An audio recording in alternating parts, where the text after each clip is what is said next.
It is Super Talk 99.7 WTN. Matt Murphy in for Brian Wilson. It is The Drive, 3:06, and a pleasant good afternoon. A rainy day all across Tennessee. Most of the significant storms have passed our area, but some of the lingering drizzly rain continues in parts of the great state, the volunteer state. We have 4 hours together today, and I look forward to every single moment of that. It is Thursday, April 6th. It is my 314th opportunity to speak to you on Super Talk 99.7 WTN, and I value and cherish every single one of those, even though today is going to be just frenetic and crazy and insane. That's what I've been watching for the last, 5-6 hours. I guess it's not been that long, but it seems that long as the 113th General Assembly continues in the 21st legislative day.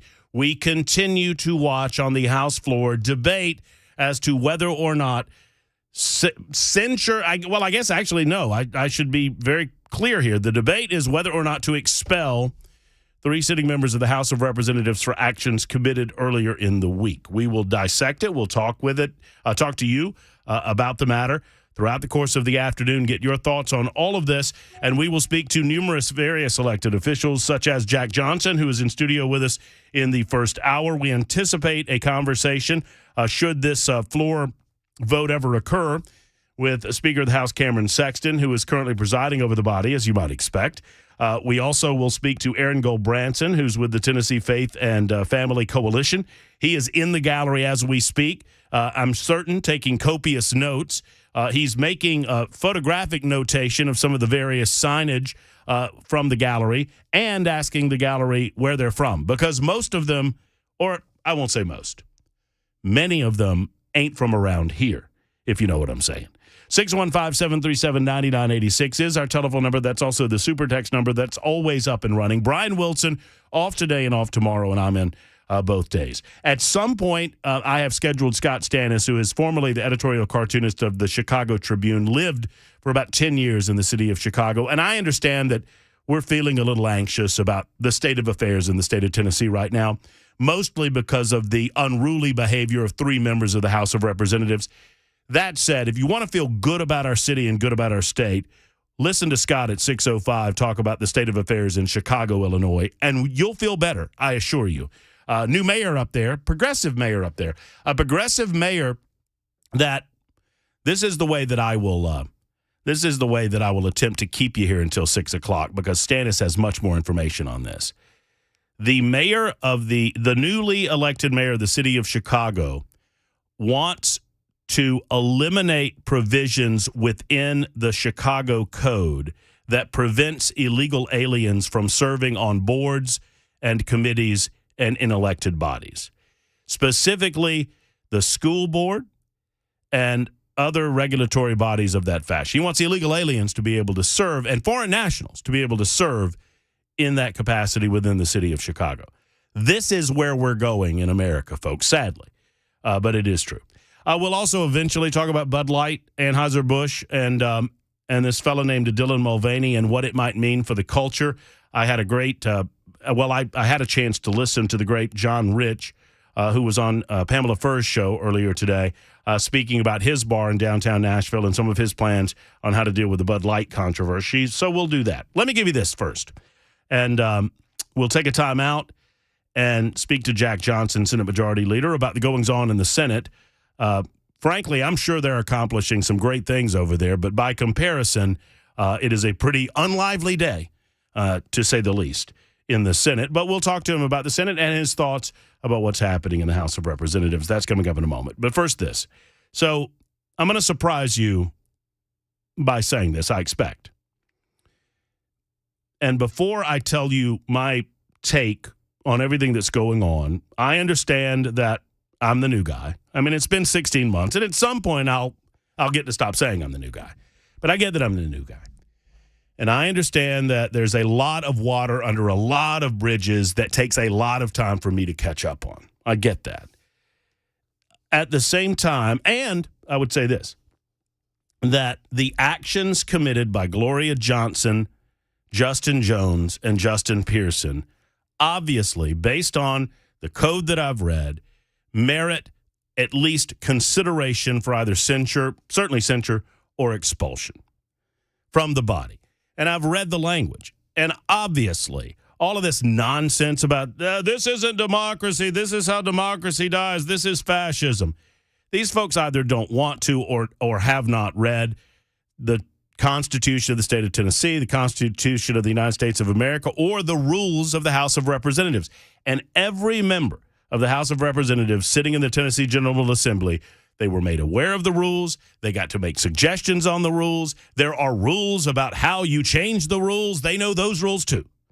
So they fully understand and are aware of the potential ramifications of their actions earlier this week. Make no mistake about it. They'll say they aren't. They'll say they weren't. They'll say, oh, it wasn't that big of a deal. It is up to the body itself to determine how big of a deal it is. It is up to the elected officials representing the people of the state of Tennessee to determine how big of a deal this is.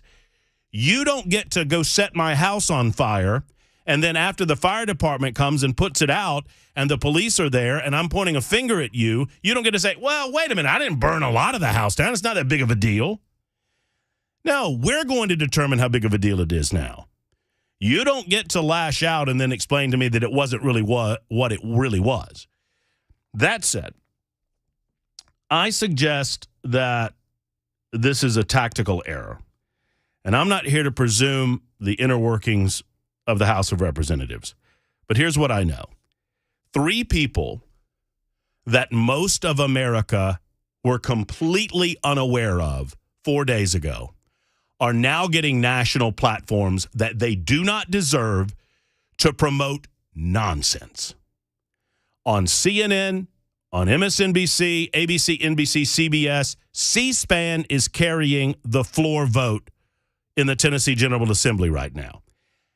And I promise you, these media organizations are not treating this story fairly. They're not accurately reporting the story at all.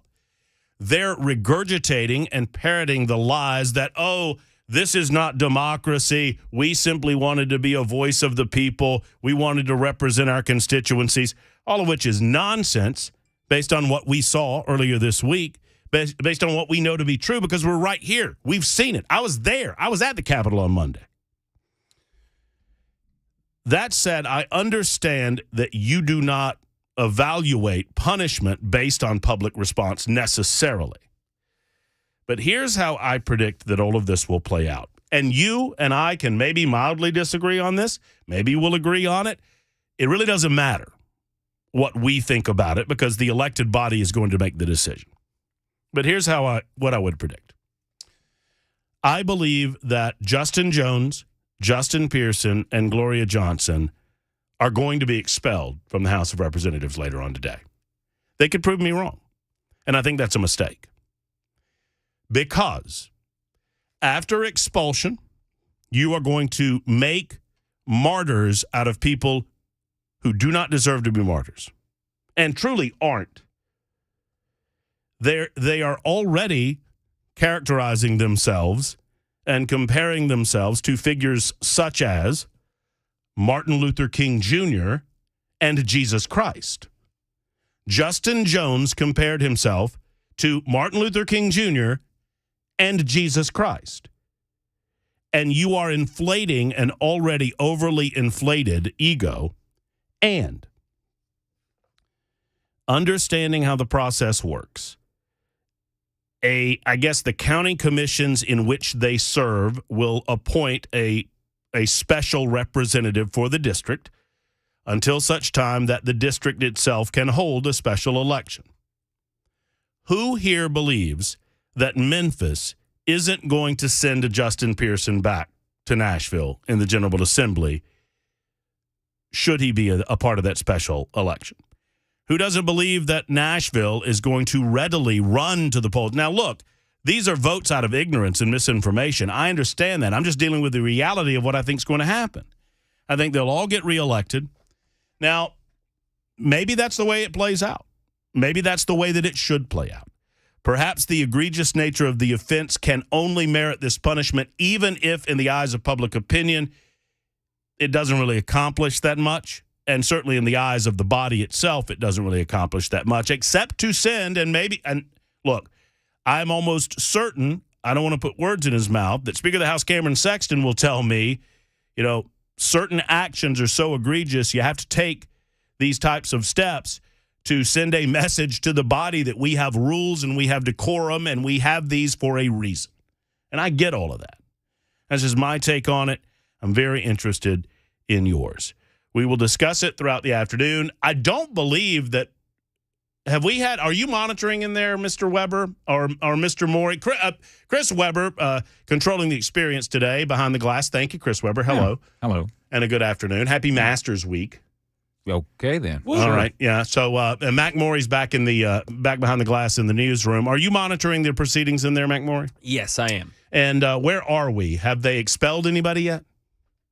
No expulsions yet. Still going through these proceedings here. Each one of them's getting to defend themselves. So are we on to the second member, or are we still on Justin Jones? In fact, I'll tell you what I can do. Pull me up over there. I think I've got it going on. See. You never hid that. They knew that. Is that correct? Representative Jones. Oh, yeah, we're still on Justin Jones. Recently said, wasn't your slogan from the jailhouse to the state house when he introduced me to a member of Congress who was visiting a couple weeks ago? I never hid who I was and talked about the history and necessity for good trouble. Okay, so they're still ongoing there. So I will find out. I don't know if my next guest, Senate Majority Leader Jack Johnson, is as familiar with the rules of the House as he is the rules of the Senate. Maybe he is. Because I'm curious if they're going to resolve this matter, take a vote on this resolution, and then move on to the other two resolutions, or do we do all of this, one after the other, and then go to a simultaneous vote or a vote 1, vote 2, vote 3? I think there's 63, 64, and 65, I think, are the resolution numbers. I'd be curious what the case is. You got a large assembled mass outside of the Tennessee General Assembly, outside of the State House, awaiting a determination. They actually had a few good bills that were passed earlier this morning. We'll talk about those as well. Take your telephone calls and your reaction to all of this. The ayes, I'll say this. I do agree with Justin Jones. One of the first things he said when he stepped to the floor of the well was that the eyes of the United States of America and the world are on us. And I do believe in the democratic process. I do believe that we are a representative republic. I think the fashion in which that manifests itself are two quite different things, at least in the mind of a Justin Jones and the mind of a Matt Murphy. So we'll break it all down. Our first guest is Senate Majority Leader Jack Johnson, and he joins us next. It's 3:19 on Super Talk 99.7 WTN and The Drive.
We are still awaiting a House expulsion vote for 3 Tennessee state representatives, Justin Jones, Justin Pearson, and Gloria Johnson.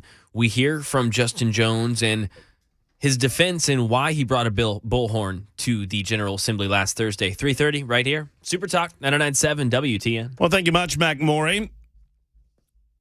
Look forward to the news. Matt Murphy in for Brian Wilson on the drive. Super Talk 99.7 WTN. I promise you, we will get to each of you on the phones. We will get to all of your comments on the super text line.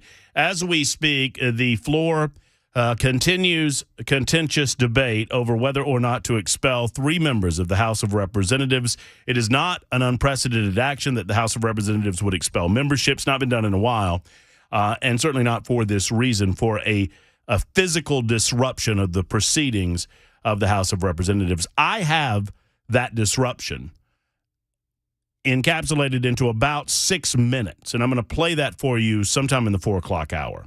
I will play you exactly the nature of the disruption as recorded on the floor of the House of Representatives.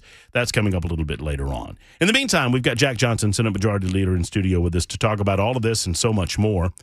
Hello, Jack. Hey, Matt. You look calm, cool, and collected. You look like it's just another day in the beautiful state of Tennessee.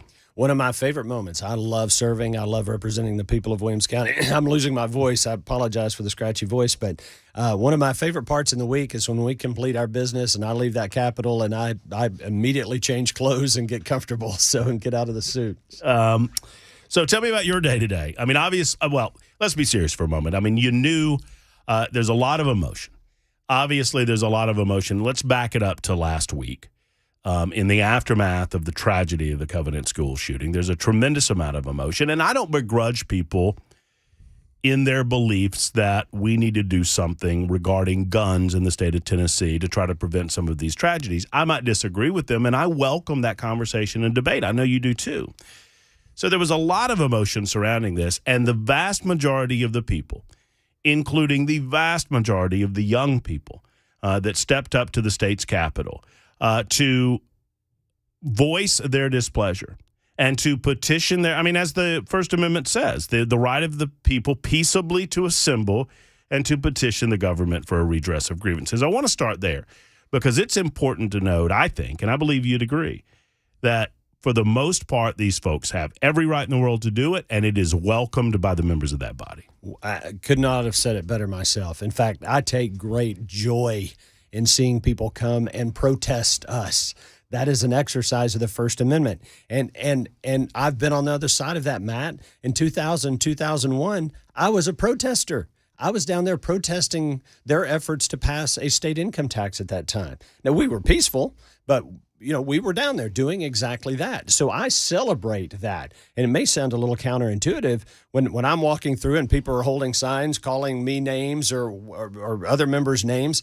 That's America. That's a wonderful thing. And I've been a protester, peaceful, and I'm now an elected member of the body, and I get protested. And so I celebrate that. But certainly when it does cross that line, I remember during the income tax protests back in 2000, 2001, the late Phil Valentine was down there and marshaling troops to come down and protest the passage of a state income tax. There were a small number of people that got out of line, and it embarrassed me because I was down there doing, my wife and I, we had our daughter who was months old down in a stroller with us. We were down there protesting, and some people got out of line and started trying to bang doors down. There was an incident where someone threw a rock and broke a window, and that brought embarrassment to me, and I think the 99% of the people that were there, peacefully. And no doubt Phil. Absolutely. Absolutely. And so we've seen that happen here again, and I think the matter that is being debated in the House, part of it is how much of that was instigated by members of the body, and that's for the House to decide. They're conducting their trial right now. What I have read, what I have seen on video, what I saw myself as I was down at the Capitol, and I did not see a lot of this because I had to leave to do a radio show before some of this went down. It feels to me, and we can get into the particulars of the process of expulsion, et cetera, but it feels to me that several members of the House of Representatives did not like that the protests were as peaceful and as reasonable as they were. It feels to me, as I watched video of several members, to include Jones and Pearson and Johnson, going in and out of the house, trying to rile up the crowd, get them kind of reinvigorated, re-energized, going into the galleries to do said same, and then eventually, out of order, taking to the well with a bullhorn. It seemed that they were attempting to incite the crowd to do something, and I guess it's up to interpretation as to exactly what that was. Well, and I think that's what they're debating on the House floor right now, and I can tell you that is a big deal. I cannot imagine someone in the Senate doing that, or nor in the House for that matter, and I've never known of that to ever happen, to where literally they just instigated the people in the gallery and the people outside to get to a point to where, well, let me give you another example. I was in the House gallery, and it was either 2001 or 2000, and we were in the gallery, and they were debating the state income tax, and somebody said something in opposition to the state income tax, and we all started applauding. And the Speaker of the House at the time, Jimmy Nafee, he banged that gavel, and he looked up to the Democrat gallery. at the Democrat, time. Sure. Absolutely, and very supportive of the state income tax. And he looked up at us in the gallery, and he said, "My friends, you are welcome to be here, but that is a violation of our rules. We do not tolerate disruptions. It interrupts our ability to conduct the people's business. If it happens again, I'm going to have you removed." And so for the remainder of the time, we sat there very quietly because we didn't want to get removed. You don't want to be removed. Right. All right, hold your thought there. Jack Johnson, Senate Majority Leader, is with us in studio while we watch the first of three expulsion resolutions being debated on the floor of the House of Representatives in the 113th General Assembly. It's 3:30. This is The Drive. Brian Wilson off. Matt Murphy in for Brian on Super Talk 99.7 WTN.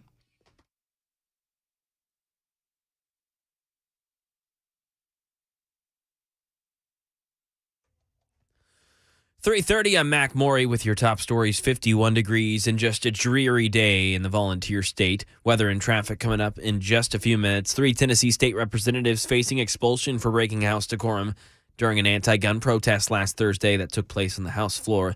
The House were presented with a video of what took place inside of the General Assembly last Thursday when those 3 representatives, Justin Jones, Justin Pearson, and Gloria Johnson, took over the session with a bullhorn, encouraging protesters to get more and more rowdy. Justin Jones spoke on why he claims that the bullhorn was needed. And the only reason that I had to use a megaphone is because House Speaker Cameron Sexton cut my voice and the voice of the 78,000 people I represent from the microphone. That's the only reason I had to bring a megaphone, is because the speaker cut off the microphone. Representative Jones also stated that, quote, Speaker Sexton is not God. You just heard him defending himself. Representative Pearson and Representative Johnson will then get a chance to do so and answer questions from their colleagues, as Jones is doing now, and that will be followed then by 3 separate votes, one for each representative. Only 2 members of the Tennessee House have been expelled since the 1800s. Those took place after investigations, and there were bipartisan votes. White House Press Secretary Karine Jean-Pierre has said that the fact that the vote is happening is, quote, shocking, undemocratic, and without precedent. The House, before these expulsion votes, voted on actual legislation for the state, voting to pass a bill that hardens school safety, including locked doors and drills. That's the latest news. Weather's next. I'm Mac Morey, WTN News.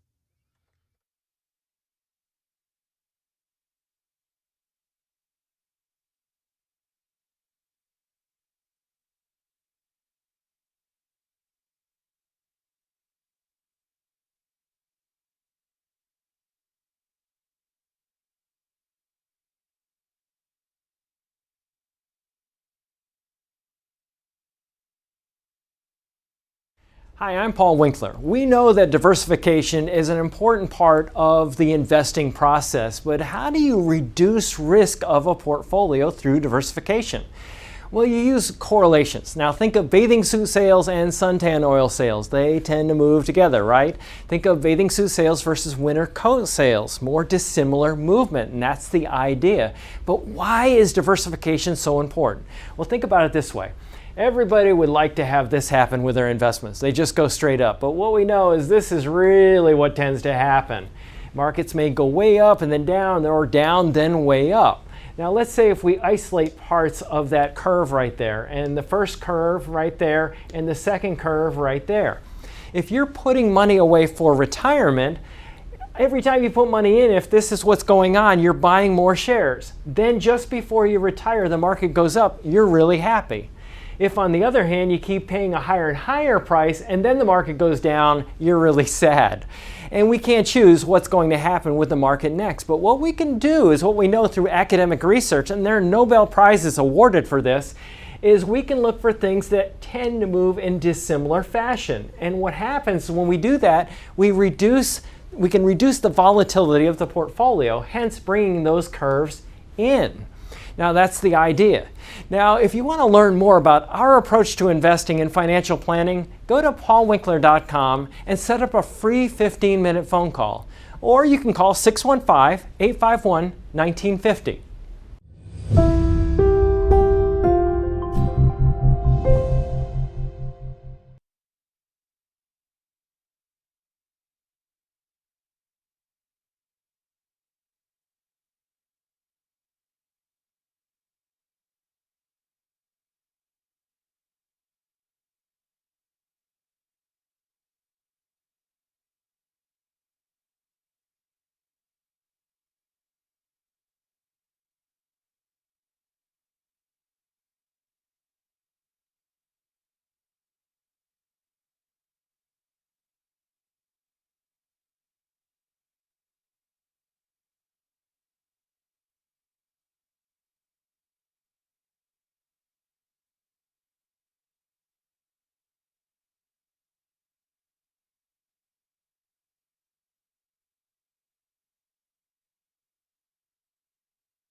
It is 3:37. History has been made on the House floor in the state of Tennessee in the General Assembly.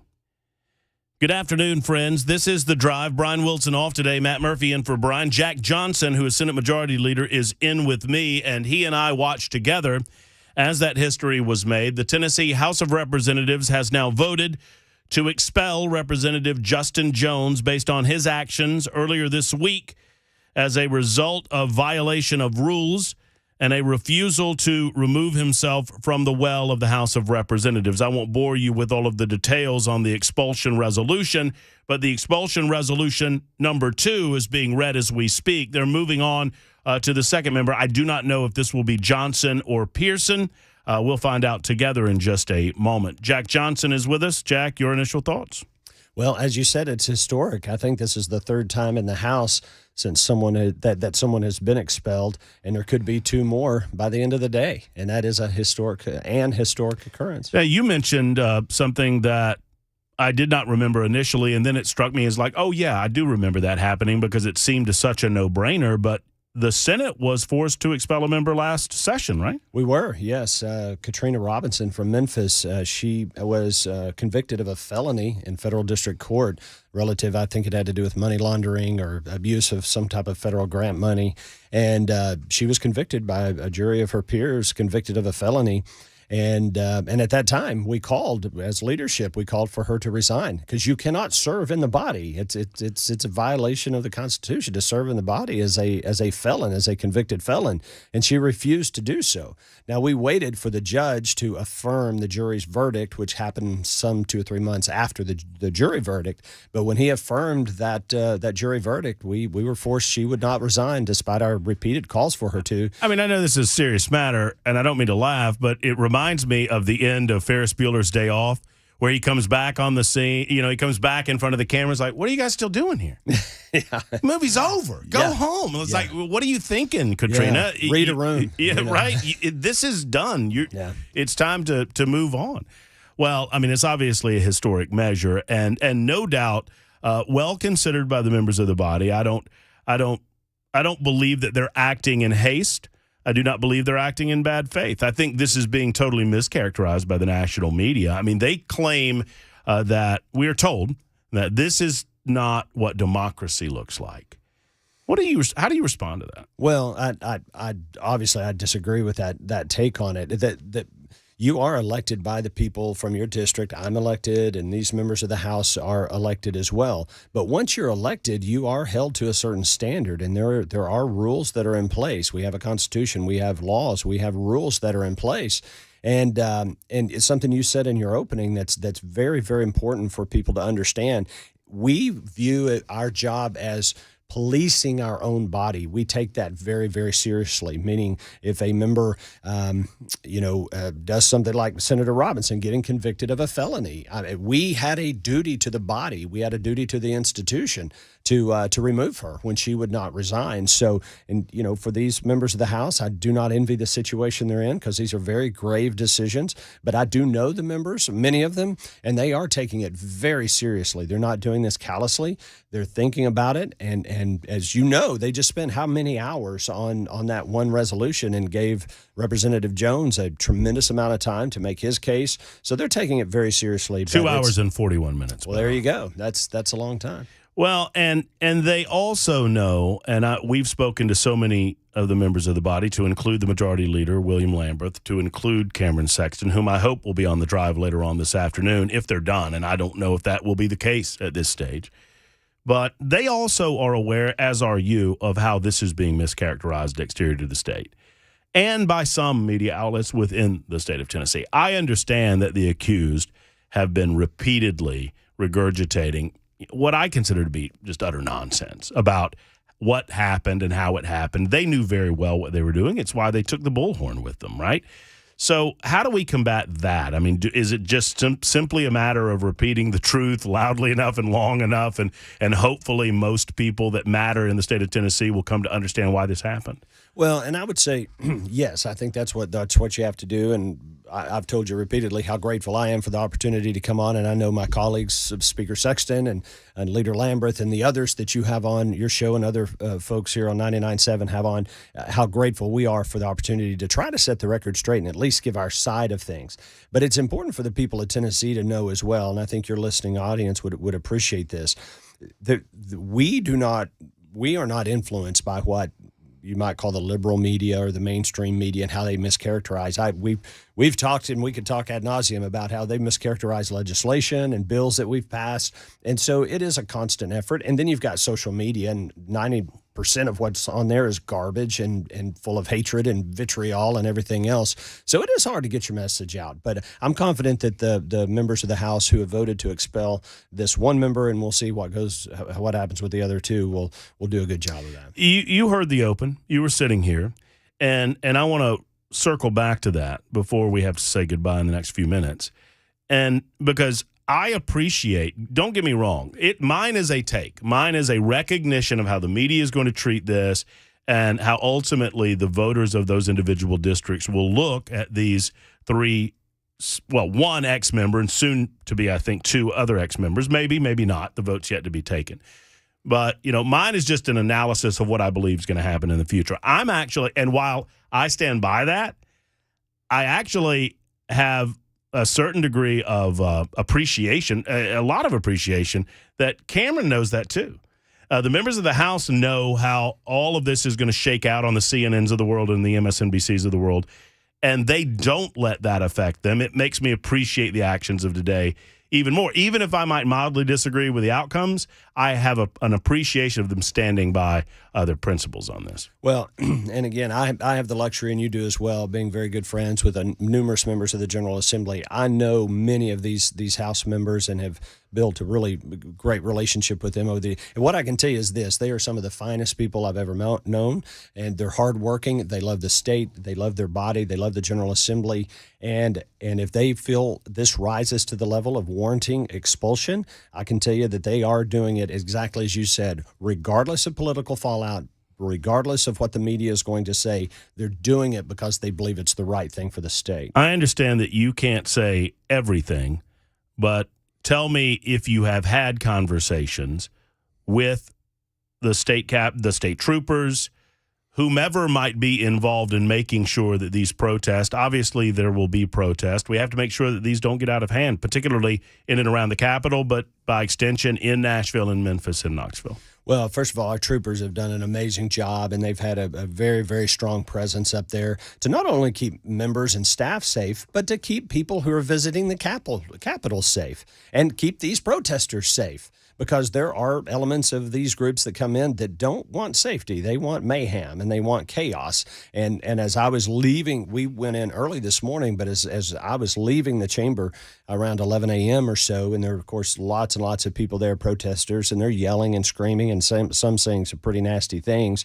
No violence for me, but they were certainly getting in your face and screaming and calling you names. And so they're trying to stir it up a little bit. We know several things. One, a significant number, you said this in your opening, a significant number of these people are bussed in from out of state. Mm-hmm. They are rent-a-mob. I don't know if it's George Soros money or where it's coming from. Gen Z for Change is one of the organizations that I've been told has led a lot of this protest. But go ahead. They're bussing. Now, a lot of folks from Tennessee there, don't get me wrong, and a lot of legitimate people there that are there to peacefully protest. But you always have to worry about the violent elements of these groups and the people that are there trying to incite violence and to stir it up, and I've seen it happen. Well, that circles back to the heart of the expulsion. Yes. That the Justin Jones was accused and now has been expelled based on the evidence presented to the body of attempting to take over the floor of an active session and encouraged the gallery and participants in the rotunda to engage in that takeover. And Cameron Sexton's gotten a lot of heat by leftists by saying, you know what, he used the word insurrection, which I find very ironic that our friends on the political left have demanded that we use that word for the last 3 years to describe January 6th. And without getting into that, if the active takeover of an engaged session in the House of Representatives in the General Assembly isn't classified as an insurrection or very close to it, I don't know what is.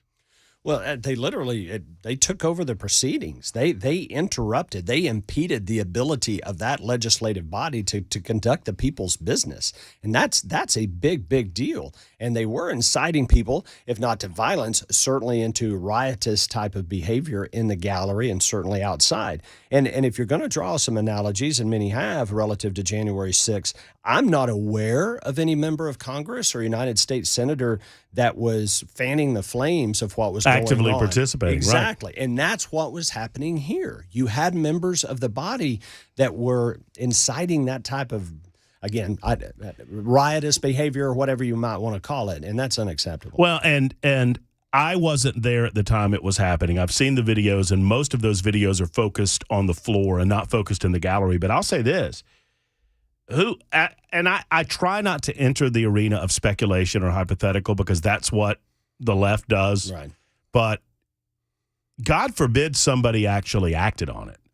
Because we don't know what would have happened at that stage. We don't know. I mean, good Lord forbid someone had taken this up as an opportunity to really show the opposition what they're all about. I mean, and people could have gotten hurt, is my point. Absolutely. And I think there's clear video evidence of people trying to get onto the floor of bum the rush the house. floor. Yeah. And troopers, fortunately, our brave men and women in uniform that were there to protect that and keep that from happening were able to stop that. But if you have members of the body encouraging the general public that's there to protest to bust through and enter the floor, that's a big problem. That's a really, really big problem. In the 2 or 3 minutes that we have left, I guess it's about 2, I want to circle back to the original point. The protest before the General Assembly was in the aftermath of the tragedy of Covenant School. And these folks had a concern that we weren't doing enough about gun control in the state of Tennessee. I was down there, and I spoke to numerous protesters outside of the state capitol. And I asked them what they wanted. And most of them said some semblance of either gun control or a ban on assault weapons. And it occurs to me that the Tennessee legislature is incredibly limited in their ability to do anything along those lines in the first place. I mean, sad as it is to say, they're barking up the wrong tree if they want wholesale bans of styles of guns in the state of Tennessee. The Second Amendment matters in the United States of America. So, I mean, it's sad that all of this was born, I don't want to say out of an ignorance, but I think it is in the classical definition of the term, an ignorance of what the General Assembly has the ability to do in the first place. And it's a different way of thinking about these issues. And for me, when you have something as horrific as what happened a week ago, Monday happen, it makes you stop and take pause. What can we do to prevent this? And there are some, and with all good intentions, who immediately turn towards, well, we have to ban guns. We have to ban these types of guns or this gun or that gun. Now, never mind that 98% of crimes are committed with handguns. Correct. Less than 2% or any type of an assault weapon.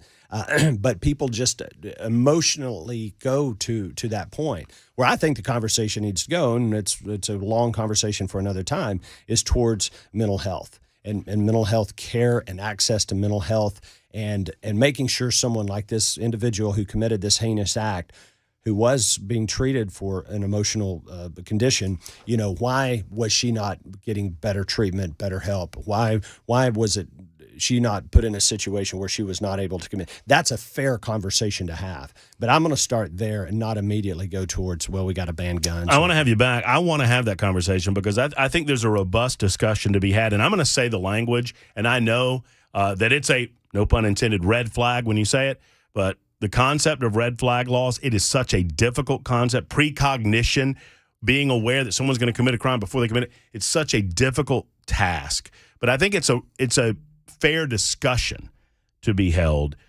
in case we can figure out some way that potentially we can flag these individuals without running afoul of things like the Second Amendment to the Constitution. Well, and those are the conversations that are ongoing, and they will continue not only through the remainder of this legislative session, but through the summer and the fall. And I think we're all committed to making people as safe as we can. Jack, thank you so much for spending some time with us. Matt. Thanks for having me I on. appreciate that. We're going to come back in a moment on The Drive, and I'm going to reset. Gloria Johnson is up now, although Gloria has not lowered herself to speak directly to the people of the General Assembly. She is having attorneys do it for her, and we will share some of that with you in just a moment. It is 3:52 on The Drive on Super Talk 99.7 WTN.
4:01, I'm Mac Maury with your top stories. Right now, 51 degrees and cloudy, a wet day, maybe some more scattered showers in the mid-state later tonight, and even when we're asleep past midnight. Complete weather and traffic coming up just a few minutes.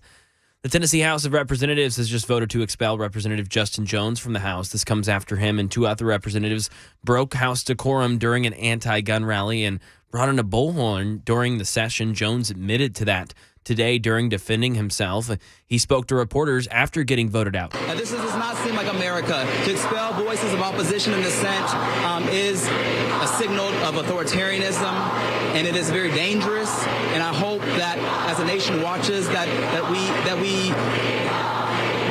put this light on Tennessee to say that this should sound the alarm across the nation that we're entering into very dangerous territory. Jones said that he will be speaking to his legal team as he thinks what happened today is unconstitutional and that he will now join protesters in watching the rest of the votes today.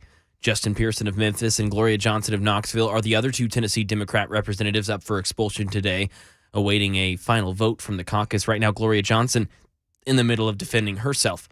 In other news with the House, Governor Lee announced some bipartisan backing today to three actions in the proposed amendments to school safety legislation. Our budget amendment will include $140 million for public schools to hire SROs and highly trained guards. With this funding, we're taking the burden off of teachers and schools and districts. There is no excuse to not have a guard at every school. And some of those other actions were significant upgrades in physical security, such as doors being locked and increased funding and mental health resources. Governor Lee said this whole conversation must start with the notion that, quote, we cannot control evil, but that we can do something, end quote. And in New York, the judge presiding over former President Trump's criminal case is getting threats. Aaron Katersky has more. In recent days, police sources told ABC News Judge Juan Merchan's chambers has received dozens of harassing calls and defamatory emails. Most of the threats appear to have originated out of state, but the police are running down each one and assessing how serious they are. The Office of Court Administration said we have continued to evaluate and assess security concerns and potential threats and have maintained an increased security presence. Trump himself has lashed out at Merchan, calling him and his family Trump-hating in a speech hours after he appeared before the judge to plead not guilty to 34 felony counts. And this is breaking from Fox News. The Biden administration is now rolling out new Title IX rules to expand the meaning of sexual discrimination to include gender identity that would prevent schools and colleges from banning transgender athletes. Under the department's proposed rule, no school or college that receives federal funding would be allowed to impose a, quote, one-size-fits-all policy that categorically bans transgender students from playing on sports teams consistent with their gender identity. That is the latest news. Traffic and weather are next. I'm Mac Maury, WTN News.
Indeed, it is. No Brian Wilson. Brian off today and tomorrow. Matt Murphy in for Brian. Normally, you hear me from noon until 3 on Super Talk 99.7 WTN. I hope you're able to tune in Thursday, April 6th. It's been a lively Thursday so far, and it's bound to be more lively still as we're all kind of eyeballing the General Assembly. A lot of attention on the Tennessee State Capitol this afternoon. And if you're just getting in your automobile and you're unaware of it, I will make you aware of everything that is going on between now and the time that you get home. I promise you that. Unless you're almost home. Like right now. If you're home right now, then I can't.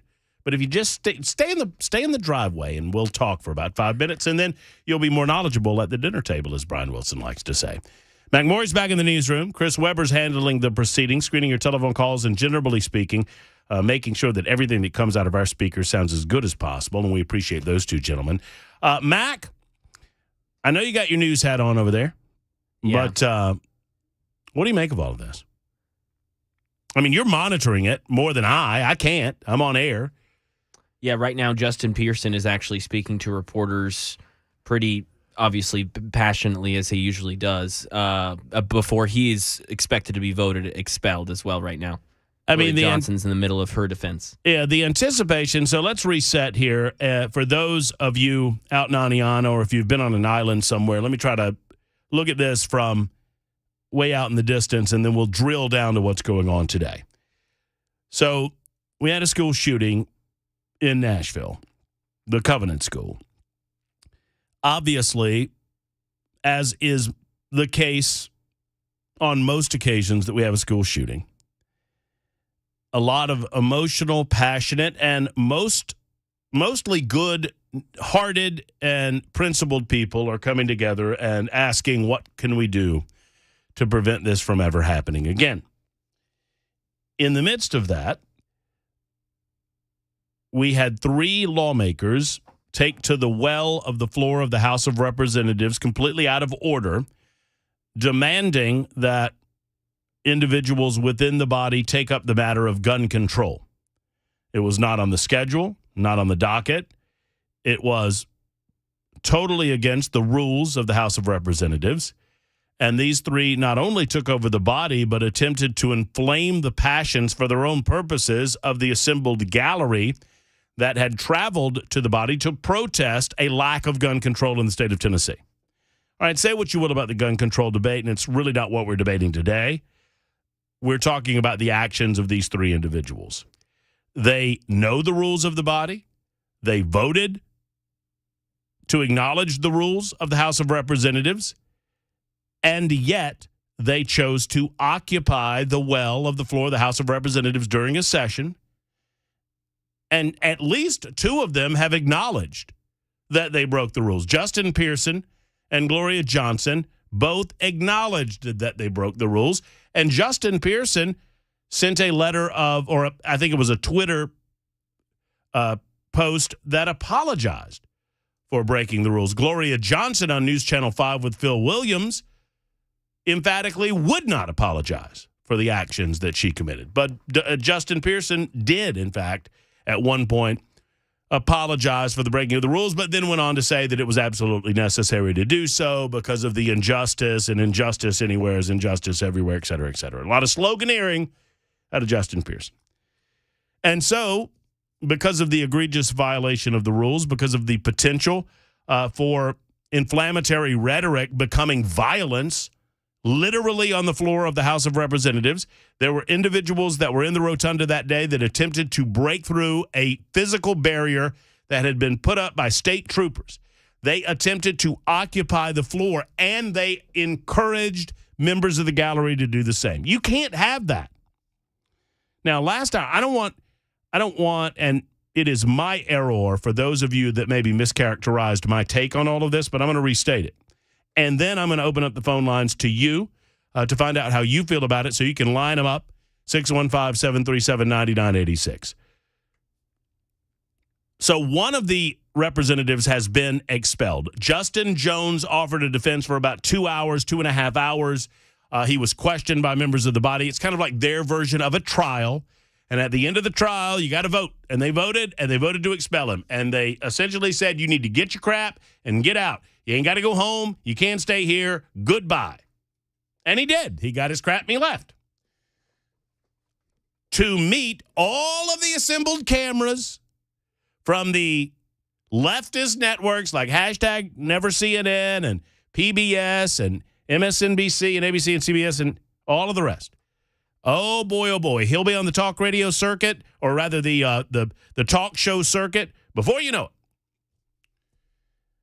Now, my prediction about what should happen, and I said from the front, I don't have a problem with these individuals being expelled, but understand something. I guess my main interest is to make sure that they're going to be back. Almost guaranteed they're going to be back. Now, you expel them for the actions committed against the body of the House of Representatives, and I get that.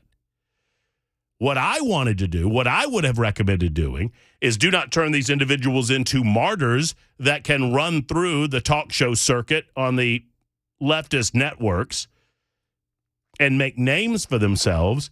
I would have preferred you making them non-people. Well, how do you do that, Matt? How do you make someone a non-person? You strip them of all of their committee assignments. You strip them of their parking privileges.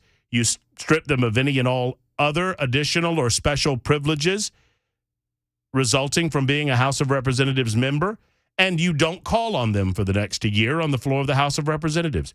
You make them non-representatives of their individual districts because of the actions that they committed. You just ignore them. If there is one thing that a Democrat hates worse than expulsion or political defeat, it's being ignored, because they are by definition narcissists. The most dangerous place in the United States of America is between a Democrat and a television camera. Okay? So my take is you ignore them. You strip them of committee. You take all of their power away. You take all of their rank and privilege away, and you tell them, we're just going to ignore you for the rest of your time in this body. I don't disagree with the expulsion because I think it's an appropriate penalty for the actions committed by the three. It's just a slightly different take on all of this. I do have the vote. A lot of you are asking about the vote on the super text line. Let me pull this up here real quick because let's see. I've got the paper ballot, the paper version of the vote. The ayes were 72. The nays were 25. And the not voting, there were 2 that were not voting, and I guess they're not present in the body right now. But, I mean, it is a party line vote. Yeah, I think every Republican in the body voted against these individuals remaining, and every Democrat voted in favor of them remaining. So, party line vote, as you might expect. I would guess that the next vote will be party line as well. And then you get to Justin Pearson. I don't know. I mean, who knows? They might try to make an example of Jones and keep the other 2. We don't know what's going to happen, but we will cover it for you and deliver the news live as it happens on Super Talk 99.7 WTN. 2021 says, opening the that's a very interesting take. I've never heard this take before. Opening the phones to listeners is when I change the station. I want to hear the news. In-depth talk, not the opinions of the ignorant masses that have not done any research on the subject and merely vomit some junk they heard online. Well, I guess the super text line gave you an opportunity to do the same thing, 2021. So there you go. That's a take I've never heard on talk radio before. I grew up in the era that there was much more focus on callers, and I love taking telephone calls, and I don't feel like our listening audience is ignorant whatsoever. And 2021, although we get our share, don't get me wrong, but we do our best to try to go through those as quickly as possible. Toward that end, much to the chagrin of 2021, Jim is next. Hey, Jim, how are you? Well, hello. Jim, this better be good. Otherwise, I'm going to lose a listener. I must admit, I did read something online about Justin Jones, and that is this, that he is a student at Vanderbilt Divinity School. Well, that would not. And, Based on his speech earlier today on the floor of the House, that would not surprise me whatsoever. Well, it didn't surprise me even one little bit because I, sir, am a graduate of that esteemed institution. And I know a little bit about what feeds his fire. He will go back to Vanderbilt Divinity School, walk down the halls, and parade himself with his fist in the air as if he is the new James Lawson. James Lawson, do you know anything about that guy? I do not. The name's kind of familiar. Talk to me. Well, he organized the protest from about 63 years ago. His buddy was John Lewis here in Nashville. Oh, yeah, sure. Lawson was a student at the Divinity School, and there was a big controversy, and I won't go into the details of it, but James Lawson is just a click or two below Martin Luther King at the Vanderbilt Divinity School, who, as we all know, well, at least what the Divinity School is, a click or two below Jesus himself.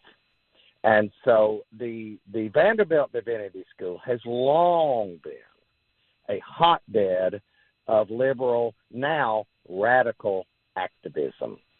And that is a big part of what feeds the fire of Justin Jones. And you were wondering a little while ago about his speaking cadence.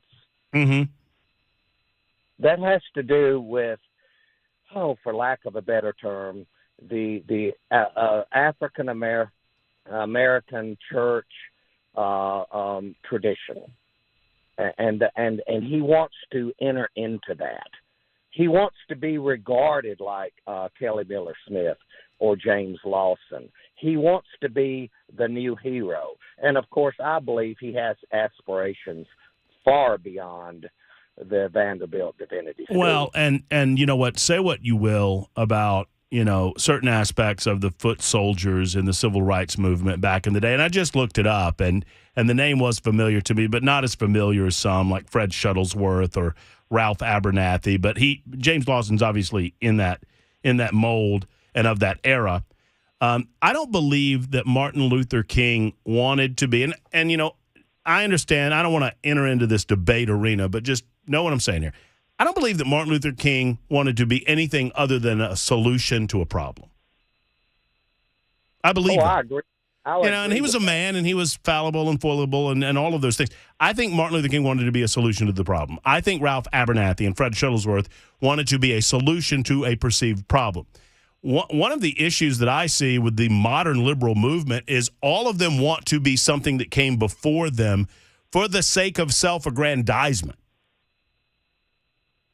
I agree. And that's what I see in Justin Jones. Yes, absolutely. He wants to be the new James Lawson, but he can't, as far as I'm concerned, he can't tie James Lawson's shoelaces. James Lawson is not going to get speaking engagements. James Lawson was not going to appear on ABC, NBC, CBS, as a talk show a guest, and all these things. This guy Justin Jones, he's a grandstander. He's an attention getter. Well, I don't know what and I understand you said that he was a part of the theologically. He is getting his master's, I guess, in theological studies.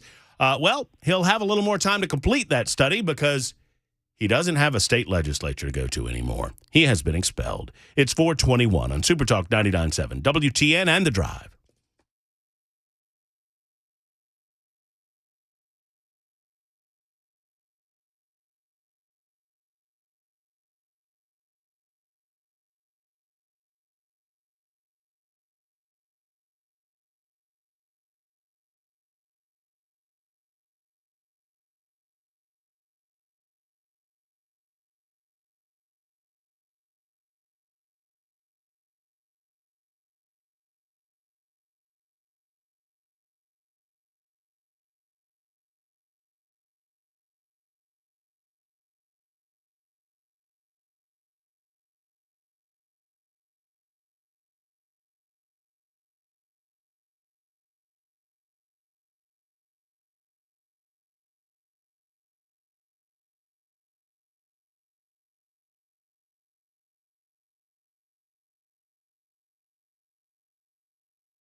She's still defending herself. State Representative Justin Jones just voted expelled from the House after breaking House decorum last week. 2 other state representatives now await possibly the same fate right now. Gloria Johnson defending herself amongst the General Assembly. And police, Metro Police now holding officers past shift in case there's trouble. Rioters still in the gallery of the state capitol, awaiting more results on these representatives. All that and more. We'll hear sound cuts of it all. 4:30 right here. Super Talk 99.7 WTN. Is it too soon for me to go, get him out of there? Pack your bags and get out. We got business to attend to. Maybe that's... Is that wallowing in it a little bit? Maybe so. Maybe just a minute. Maybe so. Give it a minute. Hey, guys, I'm pretty excited because, we had the super texter that said that they didn't care for the caller segments because there's a bunch of dunderheads on the line. And then we had the fella here that just agreed with him, said, I agree, I second that. And then immediately following the caller said, well, that guy was okay. So we're making progress. We're making progress. We're making, yeah, I approve. Making progress. That's good. Mindy says, I just watched Justin Jones on WSMV, and to my surprise, he no longer has a speech impediment. Everybody's comparing him to Jesse Jackson. And and I used to be able to do a pretty good Jesse, and I can't really do anything, but it's a lilt of the throat, and you've got to enunciate your words a little differently. And it is an up and down cadence, and you must go up here in order to come down here. Oh, yeah. And then you're back up here, and you're back down here. I am Sam. Sam, I am. Would you like green eggs and ham? Funniest moment on Saturday Night Live in Saturday Night Live's history, by the way. If you've never seen it, look it up online. Because you think, they do the Weekend Update segment. And they would, here's, Chris Webber, and it would be one of the actors playing Chris Webber. Here's the President of the United States, Bill Clinton, and it would be Phil Hartman playing Bill Clinton. And so they made this big thing about reading to children. It was like a children's book week. And here to read to the children from Dr. Seuss, it's Jesse Jackson. And you think it's going to be one of the actors, and it was actually Jesse Jackson. Wow. And I am Sam. Sam, I am. I got to look that up. Would that's you funny. like green eggs and ham? Would you eat them in a box? Would you eat them with a fox? And he sounds very much like Justin Jones, or vice versa, or versa vice. All right, so we have 1 down and 2 to go. Let's just random. Hey, are we ready? Can we just go to the floor of the House while we're watching these proceedings here in studio, write down from music, right? Can we just randomly, what's going on the floor of the House right now? Go. Gentlemen, when the shit hits the fan, some guys run and some guys stay. Here's Charlie facing the fire, and there's George hiding in Big Daddy's pocket. And what are you doing? You're going to reward George and destroy Charlie. It's Justin. I don't know. Where did Al Pacino come from? Wow, I didn't know he was there. I didn't realize he was there either, but he's very fired. He sounds a lot better than Justin Jones sounded. Maybe Gloria's got a shot at it. In all seriousness, Gloria's here. Over and over and over. I came to the well. I stood with my colleagues. I fought for my constituents in a quiet, non-best sounding, it's just a joke. whatever it said about holding up signs or whatever. But I came here and I stood because I did it for the kids in my district, for the kids in the state, for the kids in this community. And you are continually asking the same question. You're gonna get the same answer. Representative Bolso. Thank you, Mr. Speaker. Representative, I'm simply exploring a claim you made here that the facts in this resolution are false. And my last question was simply whether, in fact, it was true that once you got to the well, the videotape shows that you were gavelled out of order. Now, if the videotape shows that, you do not dispute that, correct? Representative Johnson. I think I've answered that question. Well, okay, then. She thinks she's answered that question. I think we've had enough of that. It's 4:30 on Super Talk 99.7 WTN. It's time for the news.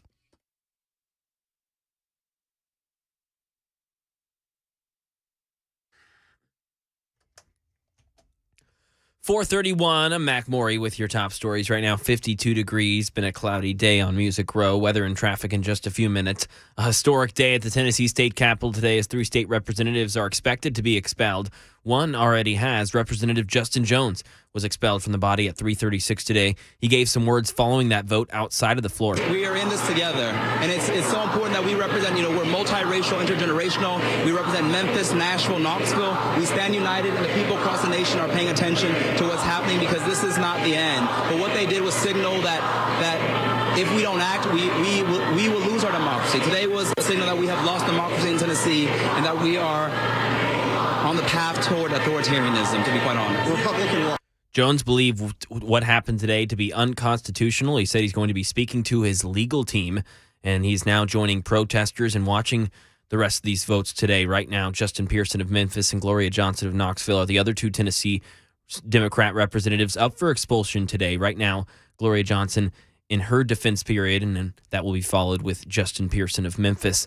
In other news, with the House locally, Governor Lee announced some bipartisan backing today to 3 actions in the proposed amendment to school safety legislation. Second, we will establish a grant fund to make significant physical security upgrades at both public and non-public schools all across the state. Third, we will increase funding for mental health resources. Double the amount of funding that we have for our school-based mental health liaisons so that we not only have one in every county, but that we have multiple in many counties. These actions, the amendments, were significant upgrades in security, like doors at schools being required to be locked and law enforcement having to check to ensure compliance, and increased funding in mental health resources. Governor Lee said this whole conversation must start with the notion that we cannot control evil, but that we can do something. That is the latest news, traffic, and weather on the way. I'm Mac Maury, WTN News.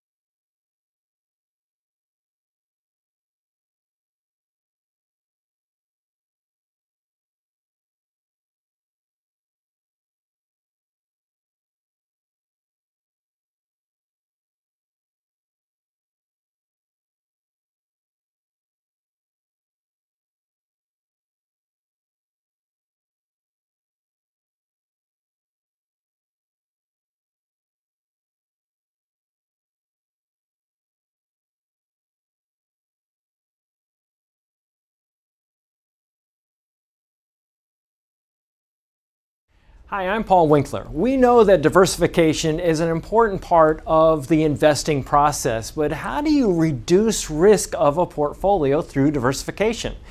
Well, you use correlations. Now think of bathing suit sales and suntan oil sales. They tend to move together, right? Think of bathing suit sales versus winter coat sales. More dissimilar movement, and that's the idea. But why is diversification so important? Well, think about it this way.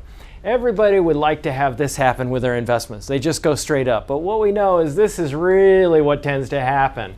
Markets may go way up and then down, or down, then way up. Now let's say if we isolate parts of that curve right there, and the first curve right there, and the second curve right there. If you're putting money away for retirement, every time you put money in, if this is what's going on, you're buying more shares. Then just before you retire, the market goes up, you're really happy. If, on the other hand, you keep paying a higher and higher price and then the market goes down, you're really sad.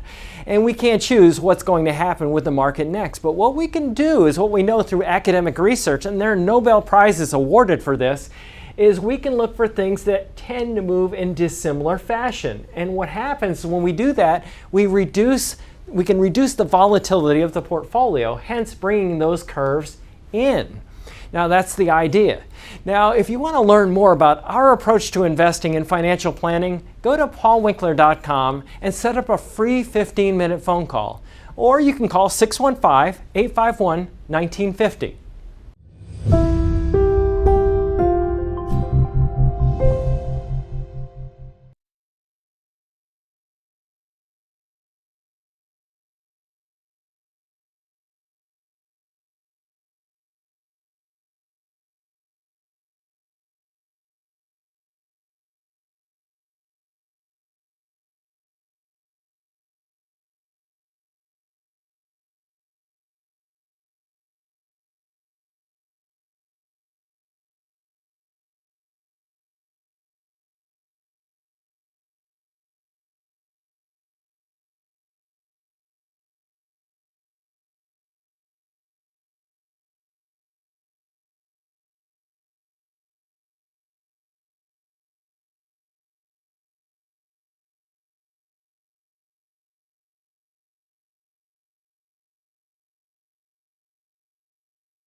It is Super Talk 99.7 WTN. Ongoing in the state of Tennessee, in Nashville to be precise. To be more precise, at the state capitol downtown, the 113th General Assembly. The House of Representatives continues to debate the second order of business in the unfinished business category, and that would be House Resolution 0064, whether or not to boot Representative Gloria Johnson out of the body. They have already booted Justin Jones, expelled him from the body, and therefore the city of Nashville, I don't know, I guess Davidson County has to coordinate a special appointment, and then after said time, you know what? I don't know. Mac, maybe you've heard this, maybe not. Maybe you can track it down. If it's the county that is charged with the duty of appointing somebody, can they appoint Justin Jones? I don't know the answer to that question. I would assume that would kind of be. I think that's Cameron Sexton was asked that question by Brian day before yesterday, and he says if I remember correctly, he said he was not sure of the whole legalities, that they would have to look into that. But it is a possibility, I suppose. And look, and I'm willing to have a robust conversation about what I gave as my take at the beginning of the conversation about how best to handle this situation. I understand that actions have consequences, and I can't deny it. And these actions rise to the level of these level of consequences, whether the Democrats want to believe it or not. At the same time, I'm fearful that we're going to end up with the same thing and just emboldened individuals whose profiles have been risen beyond their level of capability. To speak on, but enough about me. To speak on these matters at 4:40, we welcome Aaron Gold-Branson in of the Tennessee Faith and Family Coalition. Did I get that right? Faith and Freedom. Close enough. Dadgummit, you should throw family in there. The triple Fs. Well, maybe we'll change it just based on your recommendation. What time did you get to the Capitol this morning? Oh my gosh, I got there at about 7:30. But I'm going to give you some Mike Viagra. Hold on. You keep talking. Yeah, there we go. But we're stiffening the microphone in case you're wondering. I think some of you can see this, but no, I got there at 7:30 because I like to be early to most things, and I didn't know how quickly the gallery was going to fill up. The number one thing I will say is the Tennessee Highway Patrol deserves a heck of a lot of thanks from they and of course the proceedings are still going on as we're speaking. But up until I left, they had done an amazing job with crowd control. They didn't let people get unruly. They were very fair with people. Obviously I didn't see this, but y'all had reported it, and then I confirmed it later on just on my own. There was one incident where House Majority Leader William Lamberth apparently was decked at some point. I don't know what else came of that. Let me give you the load. Apparently, This was a protester. We believe it was a female protester, and according to what was reported to me, and I think I'm safe in sharing this, he was punched in the side. Oh. And so a very brave act, punching somebody on the side. Right in the side of his and according to my source, I feel good about this reporting. I feel good about this. But according to my source, Lamberth's reaction was, well, at least she hit me in the love handle because I've got a lot of padding there. So, and it's funny, but that's what we're talking about. And that's why we're doing this, right, Aaron? Because had it gone a different way earlier this week, you could have seen violence. Yeah. Oh, yeah. I mean, I do think they ran out of steam after the last week because there was far less people than was expected. I mean, there were reports. So I was, when they don't kind of know who you are, they look at you distrustfully. And of course, I'm wearing a suit. You've got a nice suit clothes on and all that. And so I was trying to gather information from some of the strange looking, I have to say, when you're sitting in the gallery, it was me, members of the media, and then I saw two Republicans that I knew from Marshall County, and the rest were all of the ilk of the professional protester, Justin Jones, people who consider themselves on the LGBTQ XYZ alphabet mafia spectrum and all that jazz. And you said there was Gen X for change there? There was Gen Z for change. There was a guy who was directing things. I think I sent you the picture.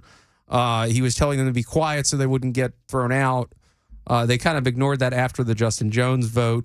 Actually, they really lost it over for a brief period of time over when it was John Ray Clemens tried to motion to adjourn. He did, and they rejected it, and then they kept going because I guess the hope from the Democrats was, okay, we maybe have tired them out with all of our bloviating. Maybe they'll let Gloria Johnson and Justin Pearson go after they just removed Cobra Commander from the body. That's my new nickname for Justin Jones, by the way. With those long S's that he was using all day with his accent was basically a mixture of Cobra Commander from the G.I. Joe cartoon show and Jesse Jackson. That's so yes, Justin Jones has lost the title state representative, but he has gained the title Cobra Commander. So there you go. For the most part, was the gallery ruly? They were.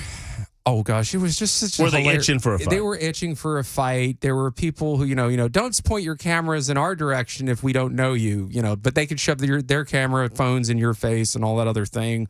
They were emotionally reacting to everything. They didn't understand anything about procedure, obviously. They were there. Some of them were there because they were true believers. Others, you could just tell that they were bussed in. I would say, and I could be wrong, but from what I saw leaving the building, looking out the windows, there may have been 500 people that were there to support the Cobra Commander and his two cohorts. For the record, I also just want to say every chance I get, the idea that those are considered the Tennessee Three is an anathema.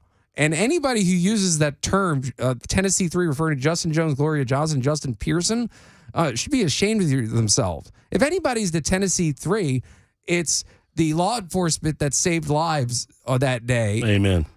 Amen. And it's the Tennessee Six that we need to remember are the people who died. And I've been referring to them as the Bullhorn Trio. I like that. I did hear that. Yeah. I heard that the other day because, I listen to you when I'm not on your show. You're one of the shows that I actually enjoy listening to. Well, thank you, Aaron. I appreciate that. So Aaron was on the scene all day today through the Justin Jones expulsion. And then he decided, I don't want to sit here for the next 6 hours. So I'm getting out of here because you're going to hear, I would expect, much of the same. Yeah. And the vote for removing Cobra Commander Justin Jones was 72-5. It'll probably be the same for Gloria Johnson, Justin Pearson. 72-25. Right? Sorry, 72-25. That's what I meant. Sorry, yeah, 72-25. And it has been a very long day. But do you believe, let me ask you this, based on your conversations, and I know you have some insiders that you talk with, based on what you saw on the scene in the gallery at the State House, how important do you think it is, not vital, because they have wiggle room on the votes. They have to have a 2/3 vote, but they've got some wiggle room in their supermajority. But how important do you believe it is to Cameron Sexton and other members of the Republican Party that this is unanimous? I think it was extremely important to the Speaker. I know it was extremely important to the Speaker. He made very clear publicly, as well as the other members of leadership, to show a unified message on this, that all the Republicans were swimming in the same direction, that they all stood and believed this. Because otherwise, let's just face it, just from a purely strategic standpoint, if one or two Republicans had peeled off, then you have another layer of criticism that you can possibly level at it. But yeah, they were all unified. They clearly made that message. I certainly think if anybody was wavering at the end before the vote was taken on Cobra Commander Justin Jones, just keep throwing it out there. I'm going to make it stick. And he'll hear about this at some point in time. But, I could say a lot worse things about him. I've invited all three. Normally I'm on from noon to 3. Most folks know that. Brian Wilson normally here. Matt Murphy and for Brian with Aaron Goldbranson. I want him on my show. I've invited all three of them. Well, you need to ask him because, of course, he enjoys if I was at WrestleMania this past week, so I'll use a pro wrestling term. By the way, when all this went down, I did text a couple of the... You talking about the Hollywood WrestleMania? Yeah, I was there. You were out there? I am one of the strange people that went, and the first thing I did was go to the Reagan Library, and then I went to WrestleMania. And so I'm watching all this stuff unfurl. Right? Hey, hold on. You're the only... I would be willing to bet my annual salary that you were the only person at the Reagan Library and at WrestleMania the same week. I don't think anybody would take that back. Yeah, I mean, I'm on your side on that. I think that was the case. And mind you, I'm wearing an NWO hoodie. Walking through the Reagan Walking Library? through the Reagan, yeah. And for That's those of you pretty who don't know, this is NWO as in Hogan, Hall, and Nash, not the George Soros New World Order. But so I was Thank you for clearing that up before we got the spate of super text wanting to clarify this. So this is the pro wrestling thing. But anyway, I did text a couple of my friends in the General Assembly when I was out there. I said, geez, I paid tickets to go to WrestleMania. Y'all had this happen to you. You were just going to work like normal. But Justin has been this professional agitator. And one of the things somebody should really ask him, because he doesn't have a genuine bone in his body, and he speaks in catchphrases, and it's juvenile catchphrases. His political IQ is that of a child because he does the most basic things. It's as if he read a book about how to pretend to act like Malcolm X for dummies, read the first 5 pages of it, and then went on Twitter and then is using ChatGPT to figure out how to have this political persona, because he only speaks in the buzzwords that the far left uses. He doesn't have any ability to not do that. When the cameras are off, he's actually very much a misogynist, because a number of the women that he encountered who were not on his side when he was doing his stage protests in 2020, he referred to with a word that rhymes with witch in their faces. I witnessed this. I had several people very close to me this happened to. And so, Justin talking about how he's out there, fighting for children and then fighting for women's rights. He's not. He's all about himself. He's a con man, and he's a poor one at that. He managed to get elected in a vast majority Democrat district. He had no opponents. It was his first run, right? It was technically his second run at political office. Before you got here in the state, he attempted to get on the ballot against Jim Cooper back in 2020. But his first foray he managed to fail at getting the 25 required signatures to get on the ballot in the congressional race. He fixed that problem, was able to get on the ballot in the state rep race, and he beat by 100 votes or so city council member Delisha Porterfield in Davidson County, who may want that seat. That's a person who may, she ran for it. She may want it under the new appointment. I mean, do you and understand? I'll tell you what we'll do. We'll take a break and we'll continue with Aaron Goldbranson. I'm curious your thought, and I would love a back and forth on my take on the fact that this raises his profile and turns him into a martyr, and he certainly doesn't deserve that. I'm interested in your thoughts on that. Aaron Goldbranson with us. It's 4:51. Super Talk 99.7 WTN and The Drive.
5 o'clock, I'm Mac Maury with your top stories. Right now, 54 degrees in Nashville. Maybe some scattered showers later on throughout the night in the mid-state. Weather and traffic in just a few minutes.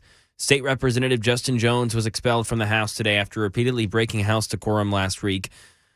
Him and other 2 representatives are up for expulsion. Right now, Gloria Johnson defending herself. Jones was given 20 minutes to defend his actions as well, with House members being able to ask questions after. A state in which the Ku Klux Klan was founded is now attempting another power grab by silencing the 2 youngest black representatives and one of the only women, Democratic women in this body. That's what this is about. Representative Jones said he will be speaking to his legal team. He thinks what happened today is unconstitutional and that he's now joining protesters and watching the rest of the votes today in the House gallery. Justin Pearson of Memphis and Gloria Johnson of Knoxville, the other 2 Tennessee Democratic representatives, up for expulsion today. Johnson, again, currently defending herself. Each of them get an opportunity to do so, then asked questions. And Metro Police staff has been asked to stay past shift in case there is trouble with the many protesters inside of the House gallery and outside of the state capitol. Essentially, 2 shifts would be available to react if needed. And some legislation was moved forward today in the House, though, and that was for school safety legislation that has bipartisan backing. It includes an SRO at every school, requirements for doors being locked, and officials monitoring that regularly, plus money towards mental health resources in public and private schools. Governor Lee spoke on the matter. Practical solutions that will enhance the safety of students and teachers immediately. But our conversations will continue. And we all agree that there is a serious conversation needed about school safety. It must begin with the recognition that we cannot control evil, but we can do something. And in some tech news, Elon Musk and others have been commenting on San Francisco's crime after the stabbing murder of a tech icon named Bob Lee. The tech CEO and founder of companies was stabbed to death this week. Circumstances remain unclear.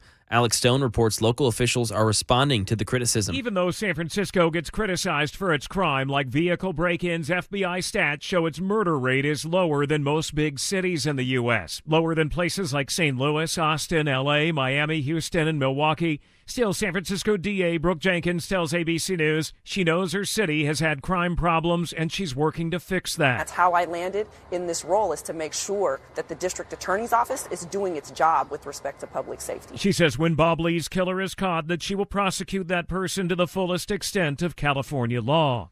And that is the latest news. Traffic and weather are up next. I'm Mac Maury. That's WTN News.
Sort of an overcast, dreary day in Middle Tennessee. Hello and welcome. 5 minutes, check it, 6 minutes after 5 o'clock on The Drive. Super Talk 99.7 WTN. I'm not Brian Wilson. You probably figured that out. I'm Matt Murphy in for Brian. Brian is off today and tomorrow, this Thursday, April 6th, and there is much going on. If you're just getting out and about, if you're heading home, trying to get to the family to maybe sit down and have a nice meal, talk over the goings-on in the state of Tennessee and beyond, well, we have we've got a belly full for you. So let me catch you up to what's going on. Aaron Gulbranson is in studio with us. He's been a part of the proceedings down at the State House for the entirety of them, and he stopped by to give us his bird's eye view of exactly what he saw. The Tennessee House of Representatives is still in session at this hour, at this moment. It is the 113th General Assembly. It's the 21st legislative day, and they are debating House Resolution 0064 after making a decision on House Resolution 0063. Sounds pretty boring so far, but it's not. It's a historic day in the state of Tennessee, inasmuch as the Tennessee General Assembly and the House have just voted to expel Justin Jones for his role in disrupting the proceedings of the House of Representatives earlier in the week and for potentially creating an atmosphere that could have led to violence or even a riot, encouraging participants in the gallery and in the rotunda to disrupt said same proceedings. He has been ejected, expelled from the House of Representatives. A bye-bye. Don't let the door hit you where the good Lord split you. There are two more to go. Representative Gloria Johnson is currently in the well defending her actions on that day. Looking more and more, may I say, and this is by sight alone, looking more and more desperate as time goes on, recognizing that potentially she's going to be voted out of office as well. The third individual in question is Representative Justin Pearson. You might remember Justin Pearson was there was a special election in Memphis, and I think it was due to the death of a longtime lawmaker over there who's, hold on, I can get her name in just a moment. I do remember that it was a longtime female lawmaker. Hold on, I'll get it. Pearson in Memphis was a part of the Poor People's Campaign. Here it is, Barbara Cooper, the 86th District Representative who died in October of 2022. He was elected in a special election. This is his first foray into the proceedings in the General Assembly. He also was an individual who, despite reading the rules of the House, reading the decorum of the House, reading the responsibility of a lawmaker to dress appropriately, he chose to dress inappropriately, and then they refused to seat him or to call on him as a result, and eventually he got the message and began dressing appropriately. Right now, I want to go to this right now because right now, Representative Gloria Johnson is being given her last 5 minutes or whatnot. Until I can stand it no longer, we're going to listen in to some of this. Hallie, William, Cynthia, Catherine, Mike, Ryan McDonald. I've spent much of my life dedicated to helping children. Appreciate you guys. You just made me get teary-eyed. And I really want to thank you for standing with me because I know you care about children. And I hear a lot of talk about caring about children, but I continue to hear no one having conversations about things that will prevent gun violence from coming to our doors. There are so many things we could do that would change the trajectory of where we're headed. More school shootings, more church shootings, more Waffle House shootings, all of these, theater All right, that's doing nothing for me, so I'm going to just pod Representative Gloria Johnson down because I can't have you going anywhere else. I want you to be able to listen to the drive in peace without having to listen to her. All right, so finishing the setup, and then we'll continue our conversation with Aaron Gulbranson. So just to catch those of you up that maybe haven't paid quite as much attention to some of these proceedings as you perhaps should have. So these three Democrats took to the floor of the House and disrupted the proceedings of the House. Per House rules, Republicans took exception with this, and a resolution was introduced earlier this week to expel them from the House of Representatives. This is not unprecedented. It has been done before. And now we have one expelled and 2 more to go. The expectation is that Gloria Johnson and Justin Pearson, following her, will indeed be expelled from the House of Representatives. It is up to their individual counties to then appoint a special representative until such time as they can hold a special election. And you know what? If they reelect Johnson and reelect Pearson, I'm kind of turning on this. My original take was you're turning them into martyrs, but I think I can be swayed on this. Toward that end, Aaron Goldbranson might be the guy to do the swaying. He's with us. He was down at the proceedings all day long, sitting in the gallery, doing that hard work so we don't have to on the scene. And I think it's important because we hear that a lot of these folks who were protesting were potentially from out of town. Yep. You know as well as I do, though, Aaron, if you can lay eyeballs on them, you can really get a sense of who's from around here and who's not. What was your sense of the gallery today? A few of the people pretended, and then when you actually got specific into, what neighborhood in Nashville, and they said something like, I think it's East Nashville. Yeah, you don't live in Nashville. Yeah, whereabouts over there? Yeah, right? you know. Oh gosh, what's this road called? Broad West of Nashville, right? Yeah, no, whatever.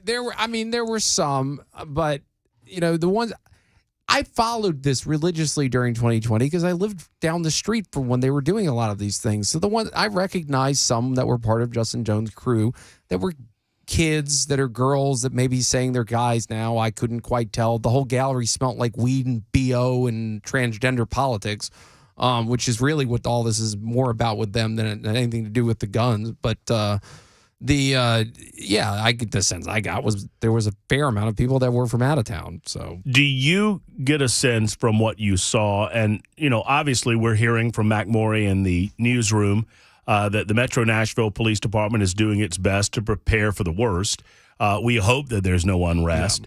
Yeah. Obviously, the Tennessee State Troopers are doing the same at the state capitol. I mean, their numbers went from I think I read this morning that normally there's roughly 25 when there's a in session. There were 20. Let me get more specific. Monday, when the youth rally marched around the Capitol and eventually went to the state capitol, there were 25 officers on site. Yeah. Today, I was told that there were more than 200. I was told that too, and eyeballing it, I'd say that's very, very accurate. Keeping the peace, letting folks protest and witness the proceedings, but at the same time, not allowing individuals to get out of hand. So turn me on this because I rarely waffle on these issues, but if the ultimate outcome is the 3 of these are removed and they're never coming back, well, then that's actions have consequences. But I fear that this is going to galvanize within their constituencies that they are the right people for the job, as wrong as we think that is, as wrong-headed as it would be to vote a Justin Jones into office. I feel like they'll be back next session. Well, and I would challenge the Democrats that I disagree with and might have better heads on their shoulders to go, to man up and run a better candidate to represent, their constituents better. But no, I mean, I immediately supported their removal when I saw everything that happened for a number of reasons. But I do want to address the idea, because you're not the only one who's mentioned this, that maybe you do make them a martyr. These 3, and especially Justin Jones, for probably even longer, have sought some sort of victim status, and it didn't matter what the situation was. If you said that they were wrong on an issue, if Justin Jones went on a TV show and somebody on the right said something contrary to what he said, he paints himself as a professional victim, and they're getting ready to vote, or they already have voted, maybe. They're putting it in right now. Yeah, let's just pump this up for just a second. Hold your thought House there. Resolution 64 fails. All right, so that one failed. Not enough people voted her. She's maintaining. See, I'm telling you guys, something's about to happen. It's going to be bad. So what just happened, and you heard it, I potted it up right at the time, they could not rally. Enough Republicans broke away from the party ranks and voted nay on the expulsion of Gloria Johnson, who'd been there for a much longer period of time, obviously, than Pearson and Jones. And the vote failed on the expulsion of Gloria Johnson. By one vote. By one vote. So you had... hold on, let me listen to this. Representative Farmer, you are recognized in the well.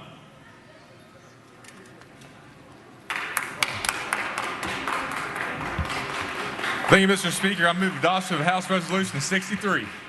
So they're moving directly to the third House resolution there, and we'll keep you apprised of that. Does that surprise you, Aaron? Well, I actually finished saying to somebody on the phone that the most interesting next vote was going to be Gloria Johnson's vote because she has been in the General Assembly, and you never know. She clearly, obviously, had better relationships with a few members of the body than Justin did. That's very interesting. You know, I'm going to have conversations with some of these people that voted and find out why they voted the way they did. I just want to make sure I'm seeing this correctly. Weber, you're seeing the same thing? Yes. And Mac, the vote failed by one vote.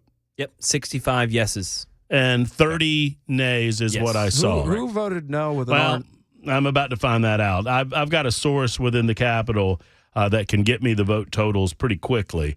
I imagine you have your sources as well, Aaron. So we'll try to get on that as quickly as possible and see which Republicans defected away from the initial vote to expel Justin Jones. And you know what? I mean, it's possible. A number of things are possible. One, that Johnson, as liberal, as wildly leftist and progressive as she is, may have developed a relationship or two with a Republican or two over her years in the body. Maybe she bought somebody coffee a few times and they were, and also I do think one could make the argument based on the video that was both shown and all the series of events.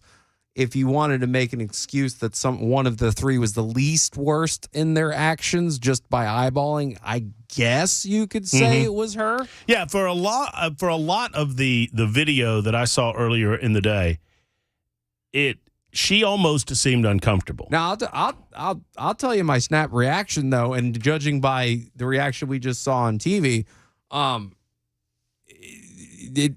she comes out of this stronger than she was before because she survived. Agreed. So, if you're looking to Justin is going to go out there and go rabble rouse in some form or fashion because that's what he does with his life. If she's the only one, I'm just telling you guys this right now as I sit here tonight. If she's the one that survives, the screams of racism are going to be incredible. And I know it, and you know it. Right. Now, I also know it's total Bravo Sierra. Yeah. That there's no racist intent with this expulsion. But if the one older white lady prevails and the two 27-year-old black representatives get booted out of office. Well, I have a solution to that issue if the Democrats start saying that and the left stream media starts saying that. You like that new term? I kind of left stream? Yeah. You like that? I like that. Gloria, because she repeats all the talking points of the left, she should offer her resignation as a show of solidarity with the other two then. There you go. Or take a revote. I don't know. Yeah. I don't know. So we'll I want a recount. I should have Can been we get a voted recount? out. We'll get a little recount on that. All right, we'll finish up with Aaron Goldbrandt. He'll be with us for a couple of additional moments, and we'll reflect on that with you on the phone lines and on the Super Tech line as well. Believe it or not, there are other matters that are going on. I do want to get into the controversy surrounding Bud Light and this fellow by the name of Dylan Mulvaney, and also how this applies to the broader issue of transgenderism in the United States. Plus, in the 6 o'clock hour, we will speak to good friend Scott Stannis. He is an editorial cartoonist, a longtime friend. He spent a lot of time in the city of Chicago. That city just got a new mayor, and that mayor is more progressive than the old mayor that almost ran the city into the ground. That's all to come on The Drive on Super Talk 99.7 WTN.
A failed motion to expel the Knoxville Democrat State Rep Gloria Johnson by just one vote. Now, State Rep Justin Pearson defending himself. We follow that all in the state capitol right here on Super Talk 99.7 WTN 530. Thank you very much, Mac Morey. The drive continues. Matt Murphy in for Brian Wilson today and tomorrow. Normally, you hear me from noon until 3. Gloria Johnson is currently speaking to the assembled media, at least on one of the television channels I have here. That's CNN, and I have no idea what she's saying, and I don't really want to. I mean, obviously she's vindicated, yada, yada, yada. I didn't do anything wrong. For those just joining us, just jumping in your cars and wanting an update, a lot of history being made in the Tennessee General Assembly today. Obviously, there's a lot of protest going on. Aaron Branson sticks with us for about another 5 minutes, giving us his bird's eye. Well, it's not even a bird's eye view. It's an eyewitness account of the goings-on of the initial proceedings involving Justin Jones, who was expelled from the Tennessee House of Representatives. A second expulsion proceeding followed his. That was about Gloria Johnson and her role in what happened earlier this week. And she was not expelled. The vote to expel Justin Jones was 72-25. The vote to expel Gloria Johnson was 65-30. You need 66 votes to expel, and those that wished to see the motion carried over failed by one vote. A number of Republicans switched. Every Republican, at least to my knowledge, and I think we went down the list, Aaron, 72 Republicans. Can you hit this real quick? It's got to stop.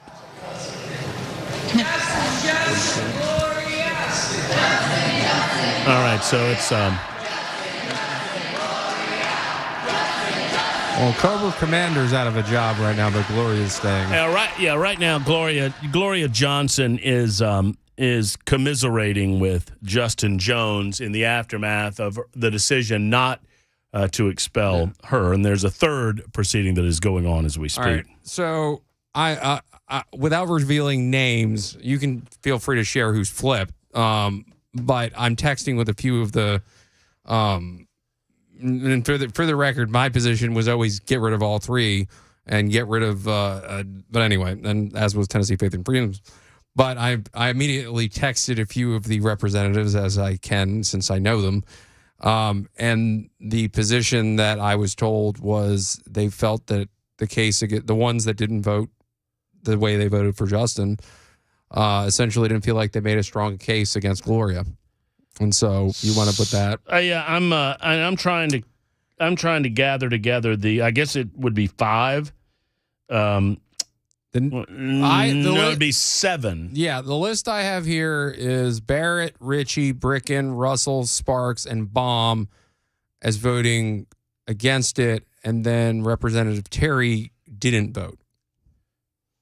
So these are the Republicans. We had Jody Barrett on my radio show yesterday between noon and 3, and I didn't ask him specifically, but he seemed at the time to leave me with the impression that he was convinced that the votes to expel would be there.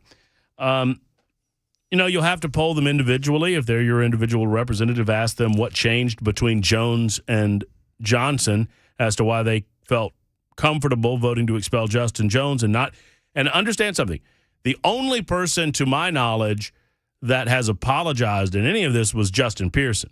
Which is funny, considering that in my also digging, as we've been sitting on the break, asked the question of several of them. So you didn't vote for, to expel Gloria, but you're going to go back and vote to expel Pearson, and the answer was yes. So I guess stay tuned, but yeah, it looks like Pearson at the end of the day is going to go too. I don't know.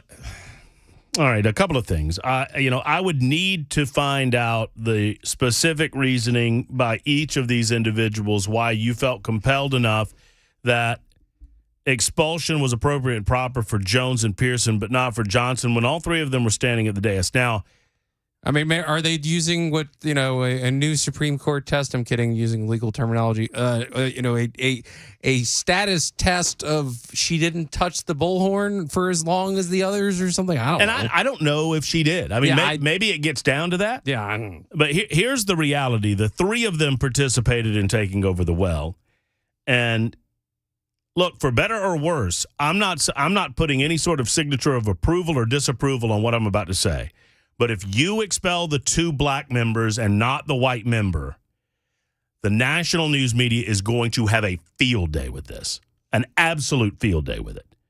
I know it and you know it, that racism has nothing to do with this, but that does not matter in the world of politics. Well, and the first thing that's going to come, it's already come out of Justin Jones's mouth on the floor of the body during the proceedings. He referred to he referred to many members of that body by name as calling them racists, and including a few different others as well. But yeah, the national media, which knows nothing about how these people act here or what relationships they have here, I think you'll see that, especially on the CNN network that's on right now. And I suppose, I watch CNN, so they don't have to. That's why I have it on in the studio. No, I think it's a smart thing. It's just a nice way to go to sleep when you need a nap. It's my lot in life. But, I understand that there will be specific reasoning, and I am certain that we will hear that over the next 24 to 36 hours. And we anticipate having conversations with some of the Republicans that did not vote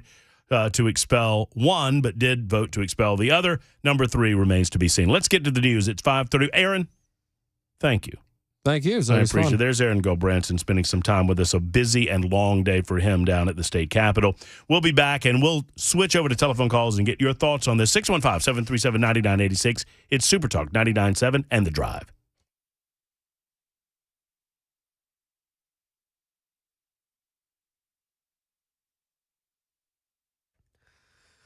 .532, I'm Mac Maury with your top stories. 53 degrees, a cloudy day, some scattered showers expected throughout the night, off and on in Middle Tennessee. Weather traffic, just a few minutes. The motion to expel Knoxville Democrat State Rep Gloria Johnson has failed by just one vote in the Tennessee House of Representatives. Mr. Clerk, take the vote. Aye, 65-30 nays. House Resolution 64 fails. Johnson looked emotional, was taking part in celebratory hugs on the House floor. She spoke to reporters after surviving this vote. No action, no peace. That's right. And what that means is until you act, we will show up and stand up and speak out. And that's what you all are doing. And don't doubt for a second that the reason they're talking about gun legislation right now is because you are here today, you were here yesterday, you were here Monday, and you'll be back here again. Keep showing up, standing up, and speaking out, and we will be with you. Representative Justin Pearson is now starting to defend himself, answering questions from other members of the caucus. And in other news with the House, Governor Lee announced some bipartisan backing today to 3 actions in the proposed amendments to school safety legislation. Our budget amendment will include $140 million for public schools to hire SROs and highly trained guards. With this funding, we're taking the burden off of teachers and schools and districts. There is no excuse to not have a guard at every school. Other actions were significant upgrades in security as required locked doors and people monitoring that those are locked, officials monitoring that, and extra funding and mental health resources. Governor Lee said this whole conversation must start with the notion that we cannot control evil, but that we can do something. That is the latest news. Traffic and weather on the way. I'm Mac Maury, WTN News.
Hi, I'm Paul Winkler. We know that diversification is an important part of the investing process, but how do you reduce risk of a portfolio through diversification? Well, you use correlations. Now think of bathing suit sales and suntan oil sales. They tend to move together, right? Think of bathing suit sales versus winter coat sales. More dissimilar movement, and that's the idea. But why is diversification so important? Well, think about it this way. Everybody would like to have this happen with their investments. They just go straight up. But what we know is this is really what tends to happen. Markets may go way up and then down, or down then way up. Now let's say if we isolate parts of that curve right there, and the first curve right there, and the second curve right there. If you're putting money away for retirement, every time you put money in, if this is what's going on, you're buying more shares. Then just before you retire, the market goes up, you're really happy.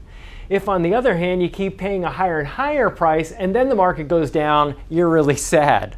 And we can't choose what's going to happen with the market next. But what we can do is what we know through academic research, and there are Nobel Prizes awarded for this, is we can look for things that tend to move in dissimilar fashion. And what happens when we do that, we can reduce the volatility of the portfolio, hence bringing those curves in.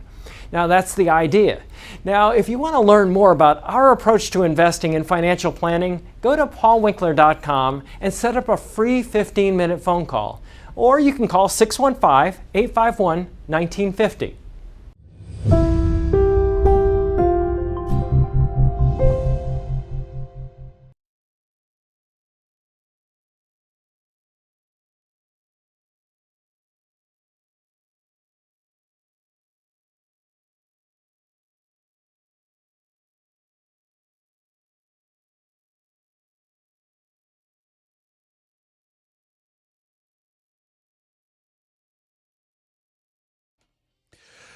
Super Talk 99.7 WTN. Incredible day, history-making day. It is The Drive. Brian Wilson not here. Matt Murphy, I am here. It is 5:39. About 24 minutes from now, we'll turn our attention to other news to include a visit with Scott Stannis, good friend. He was the editorial cartoonist, is the editorial cartoonist for the Chicago Tribune. Now lives in Birmingham, Alabama, but lived in Chicago for, I guess, about a decade and watched that once fine city descend into chaos and madness. When Lori Lightfoot was ousted, coming in third place in their election cycle several months ago, there was much belief that maybe Chicago was turning a corner down a more conservative law and order type route, stopping the violence, stopping the murders, stopping the crime on the streets, et cetera, et cetera. Well, they did not do that. And we will discuss that in about 25 minutes or so on The Drive with Scott Stannis and Matt Murphy on Super Talk 99.7 WTN. Before I get to that, or maybe a little after, I'll get to the nonsense involving Dylan Mulvaney and Bud Light. That's upcoming. But the big news of the day, I mean, obviously, all of this is a part of the same narrative. And it is sad that during the news break there with Mac Morey, I'll be honest with you, I was reflecting on where we are and where we were 2 weeks ago, and I am saddened.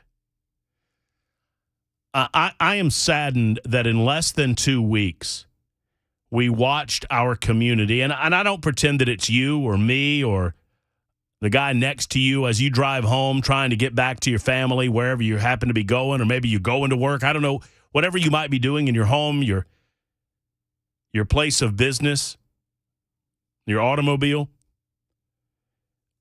Our hearts collectively mourned, and we discussed various ways to try to tackle issues like the tragedy at Covenant School, but we collectively mourned and seemed to be on the same page, at least in terms of rational civility. And in less than 2 weeks, I'm being inundated on social media sources saying, well, Gloria Johnson was not removed from office because she's a white woman, and Justin Jones was removed from office because he's a black man. I don't want to make any sort of predictions too soon. I believed when I saw the 72 votes voting to expel Justin Jones that meant surely that if one is guilty, then all are guilty of the actions accused against them. However, You had, I think, 7 Republicans. I believe that's right. 72 voted yay for Justin Jones. 65 voted yay for Gloria Johnson. So by my math, I was publicly educated in the state of Georgia, but I think I can do 72 minus 65, and that's 7. 7 Republicans decided for whatever reason that they would treat the matter of Gloria Johnson differently than that of Justin Jones, lending to the phony, nonsensical narrative of racism that will be fomented in the speech and in the reporting of the mainstream media. And I thought to myself about those 3 children, the 3 adults, of course, but mostly the 3 kids, and how far away from the conversation we've gotten about how to protect children. Sadly, these 3 lawmakers who are guilty by their own admission. Gloria Johnson admitted she broke the rules. She wouldn't apologize for it. Because 3 lawmakers chose to ignore the rules of the House. Because they chose to break those rules in such a fashion that devolved the House of Representatives into chaos and nearly led to a bum rush of the House floor from the rotunda and the gallery. Could have. Because those 3 individuals chose to do that, we're not talking about gun control. If that's what you want to talk about, I don't mind talking about gun control and how it would or would not solve these issues. I'm happy to have a conversation about what is an assault weapon and what is not an assault weapon and what that definition even means and how it changes from moment to moment. I'm happy to have a conversation breaking down the statistics involving gun violence in the inner city. Hell, if you wanted to, we could even go about breaking down some of the demographics and talk about the sectors of our community and the demographics of the various communities that cause the most gun crime across the United States of America. I can do that too.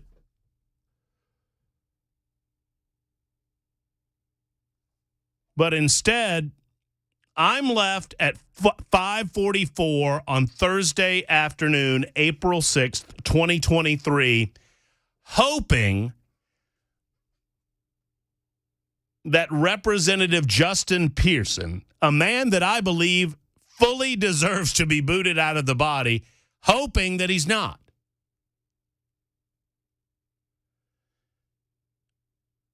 Because my goodness, if he is, do you not know what's coming for this state? The narrative, ridiculous and gross though it may be,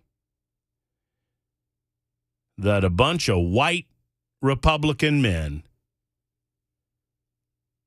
booted out a couple of young black men for no good reason, while saving the older white woman.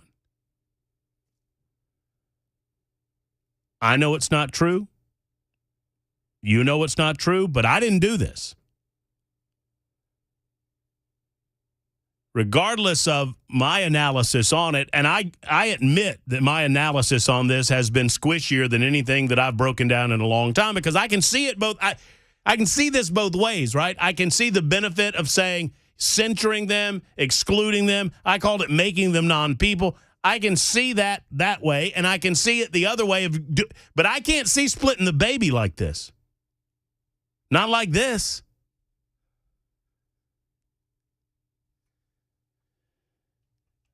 In the meantime, Justin Pearson remains on the floor of the House of Representatives defending himself. We have committed to go to a few telephone calls. If you'd like to opine on this, if you have any thoughts on it, am I off the mark? What do you think about it? Is it something that you wish would just go away? Can we talk about anything else, Murphy? Whatever's on your mind, 615-737-9986. Mark is next. Hey, Mark, how are you? I just think this whole thing is sad because it's so polarized, and that's the political war that's going on in America anyway. So I just think, though, going back to Gloria Jones, is I listened to all of her speaking, and then I believe she said she was in an incident that a student was harmed in her school, so she got favored because she was a teacher. I'm not saying that a wrong don't make a right, though. Let me make that one clear. But it's all around security. It's nothing to do with the weapons. If our schools had security, that's the first thing that you learn in the military. If you don't have no security, you're just like sitting ducks. So that's all I got to say. Thanks. Thank you very much for the call, Mark. And no, look, I understand that there's a lot of conversation that we ought to be having about school security, what we can and cannot do. And sadly, we're left talking about this, but it's a very historic and important day in the state of Tennessee. I want to defend my honor for a moment because 8335 says, so your argument is this last guy should not get expelled simply because of the color of his skin, and we're afraid of what the left will say and think about us. What a spineless position. No, that is not my argument. My argument is that it should have been all three or none. Secondarily, I said that I find myself hoping that he doesn't get expelled, sadly, because I recognize of the aftermath of what is to come. And it's not a matter of a bunch of nonsensical talking heads on mainstream media caterwauling about racism. It's a matter of people's property being burned to the ground. These people don't give a damn about the law. It is a tinderbox waiting to explode. You have people in our city that have been sent to our city to explode that. You don't think that in Nashville, Tennessee, that there will be violence resulting if the two black guys get expelled and the one white woman doesn't? I'm not saying what I think should happen. I'm telling you what I think will happen.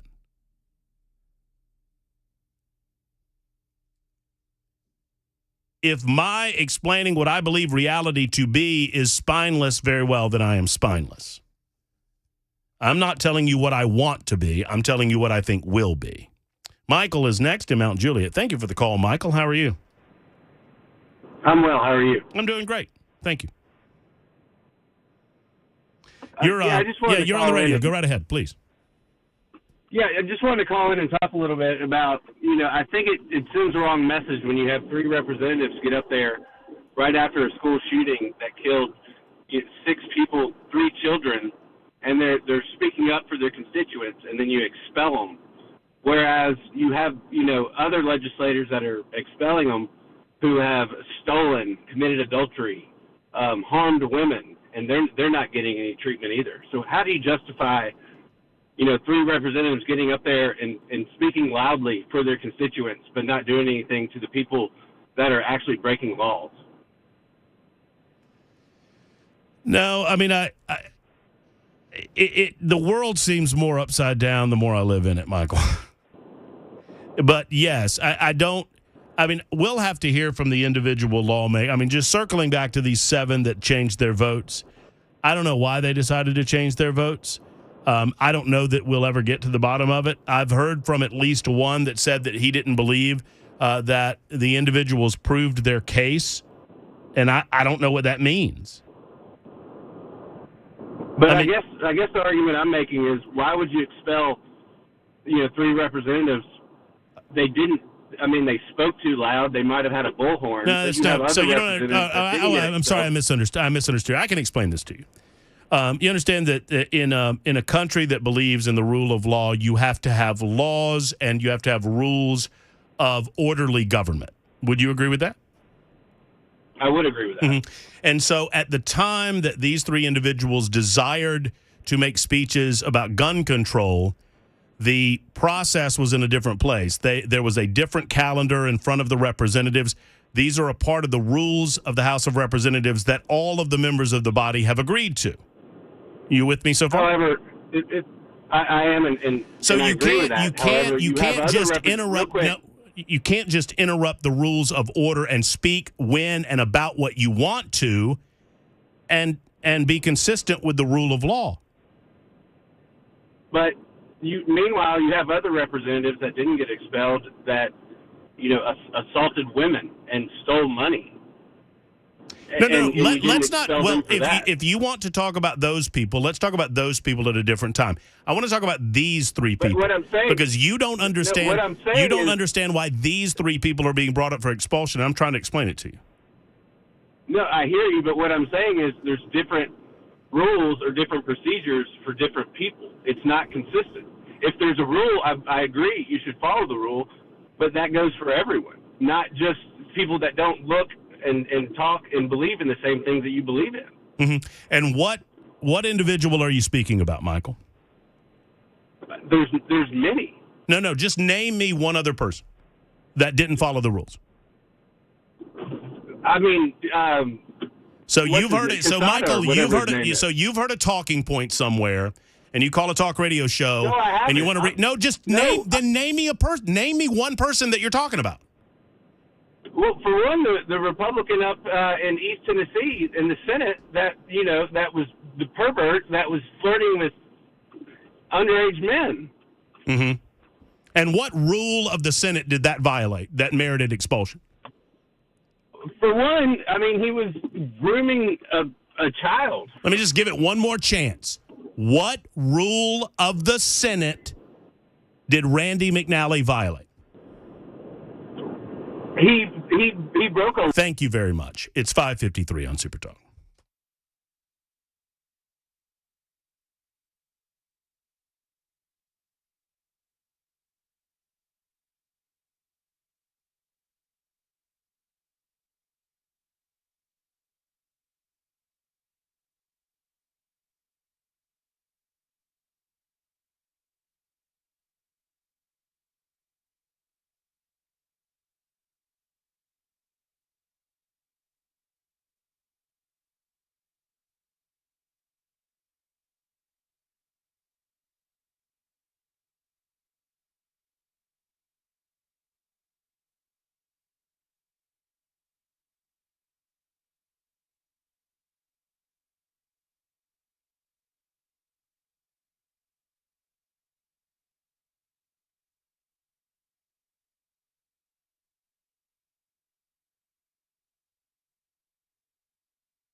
Let's call it 6:02. I'm Mac Maury with your top stories. Right now, 53 degrees in Nashville, looking at some off and on rain throughout the mid-state. Weather traffic, just a few minutes. State Representative Gloria Johnson survived her expulsion vote from the Tennessee House of Representatives.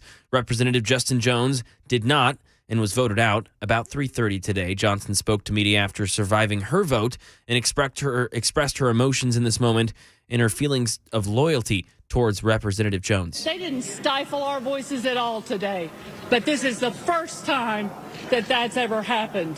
And we did what we needed to do.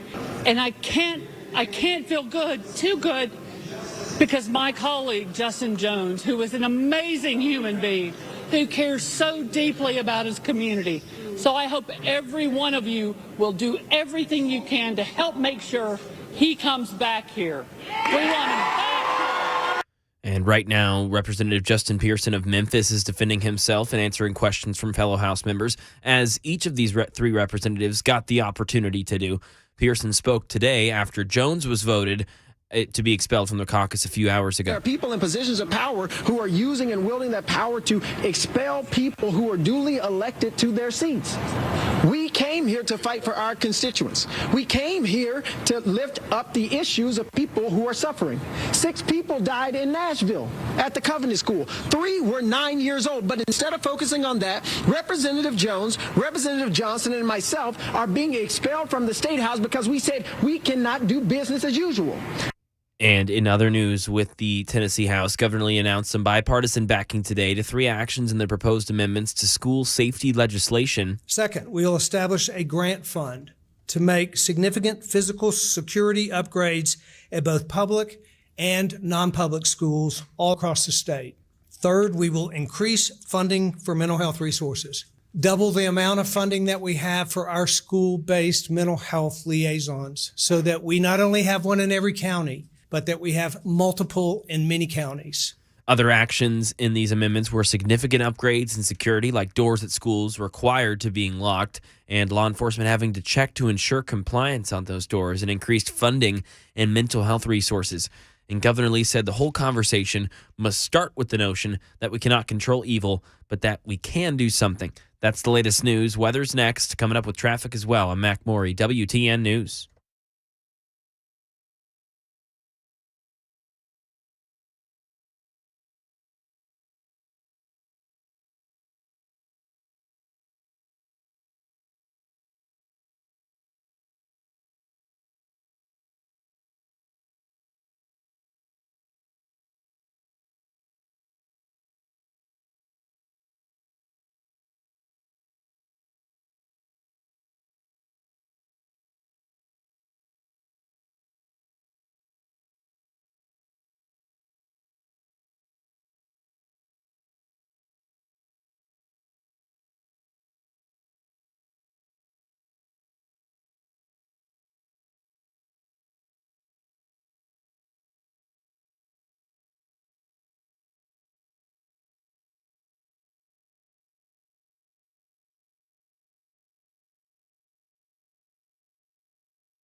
It is Super Talk 99.7 WTN, and happy 6:08. Good evening, everyone. Matt Murphy in for Brian Wilson on Super Talk 99.7 WTN. You know, I'm just looking over the radar here, folks. I'm trying to make your evening a little bit better. We've had a lot of stuff going on over the past couple of weeks, have we not? Most of it negative. But let me put a little ray of sunshine into your life. It's not raining in Nashville right now. So that's a good thing. Chris Webber's over there. He's, turning the knobs and doing the job and screening your telephone calls and doing all of those things. Is that supposed to be a good thing? I mean, for someone? that's a positive for me. Oh, okay. Because normally in my day-to-day activities from noon until 3, I get the one and only Bell K. And then I consider this, and I say this with the understanding that Bell is not currently listening. I think this is a considerable upgrade, I'll tell you. And I love Bell, but that's how much I think of you. He's a challenge sometimes. He's a pip, that one. You'll go on camera with me on occasion. Which I like. Bell, he doesn't like to do that. We got Mac Morey back in the newsroom gathering the headlines as we speak as well. And, yeah, I mean, we've had some rain all day today and on and off. You'll see some showers throughout the course of the evening, and temperatures are dropping as that cold front has moved through. Cold front through the General Assembly as well, as the Tennessee General Assembly currently debating the third resolution, unfinished business, they're calling it, of the afternoon. This has been going on since 1 o'clock this afternoon, and it's making considerable national headlines. To wit, I think I'm about to be asked to go on Fox News tonight. I think that's the case. Wow, they're dragging the bottom here. Well, Wilson's off, right? Mandis apparently said no. Yeah, he didn't like to be on camera. Well, I think his was that it's an 11 o'clock hit. Oh, yeah. Well, he should be just getting up by about that time. That's true, actually. Yeah, knowing him. Yeah. Running from dogs in his neighborhood, according to what I've heard. Who is that? That's, what's his name? Right after Gutfeld, there's a news block between 11 and midnight. And Trace Gallagher? Is that right? I'm asleep, so I have no idea. Okay, I think it's Trace Gallagher. Anyway, I hope I'm pronouncing that correctly. Maybe you'll see me tonight if you're up that late. I don't know. They've yet to call. That said, that's going on because this story is making national headlines. I want to reset it, and as best I can, I'm going to get some thoughts from good friend and astute political observer and editorial cartoonist Scott Stannis will be with us here in just a second, but let me reset. For those just getting off work or you've been away from the radio, away from the television, don't know what's going on. As a result of the Covenant School shooting, there was a lot of emotion in the body of the House of Representatives and the Senate. But specific to the House, those emotions erupted into a disruption on the floor of the House. There was a March for Our Lives rally around the Tennessee state capitol. I was there to witness the beginnings of that march, talk to some of the people who were marching. They all went into the Capitol, and as emotions were high, 3 specific members of the Democrat caucus kind of rallied the crowd gathered in the rotunda while the session was going on. They made visits to the gallery and kind of riled up the gallery as well. And then at one point during the proceedings, now understand something. These 3 individuals, Justin Jones, Justin Pearson, and Gloria Johnson, they all desired to discuss gun control and ways to stop gun violence. But primarily, they wanted to talk about regulations against our right to own guns. And that was not on the calendar to be debated that day. So they were told they were out of order, repeatedly told they were out of order. You can't talk about something that's not slated to be on the calendar, et cetera, et cetera. There are Robert's Rules of Order for all of these things. And all of the House members agree to it. Well, because they were told that this was not the time, and I think because they were ginned up by the presence of a decidedly liberal crowd in the gallery, they made a spectacle of themselves. The 3 of them disrupted the proceedings, interrupted the proceedings, took over the well of the House of Representatives, and with a bullhorn began rallying the crowd in the gallery and rallying the crowd outside in the rotunda in an effort to occupy the floor of the Tennessee House of Representatives. This went on for about 8 minutes. Finally, they were pulled off the floor by members of their own caucus. Thankfully, nobody in the crowd took them up on what I believe was a call to riot.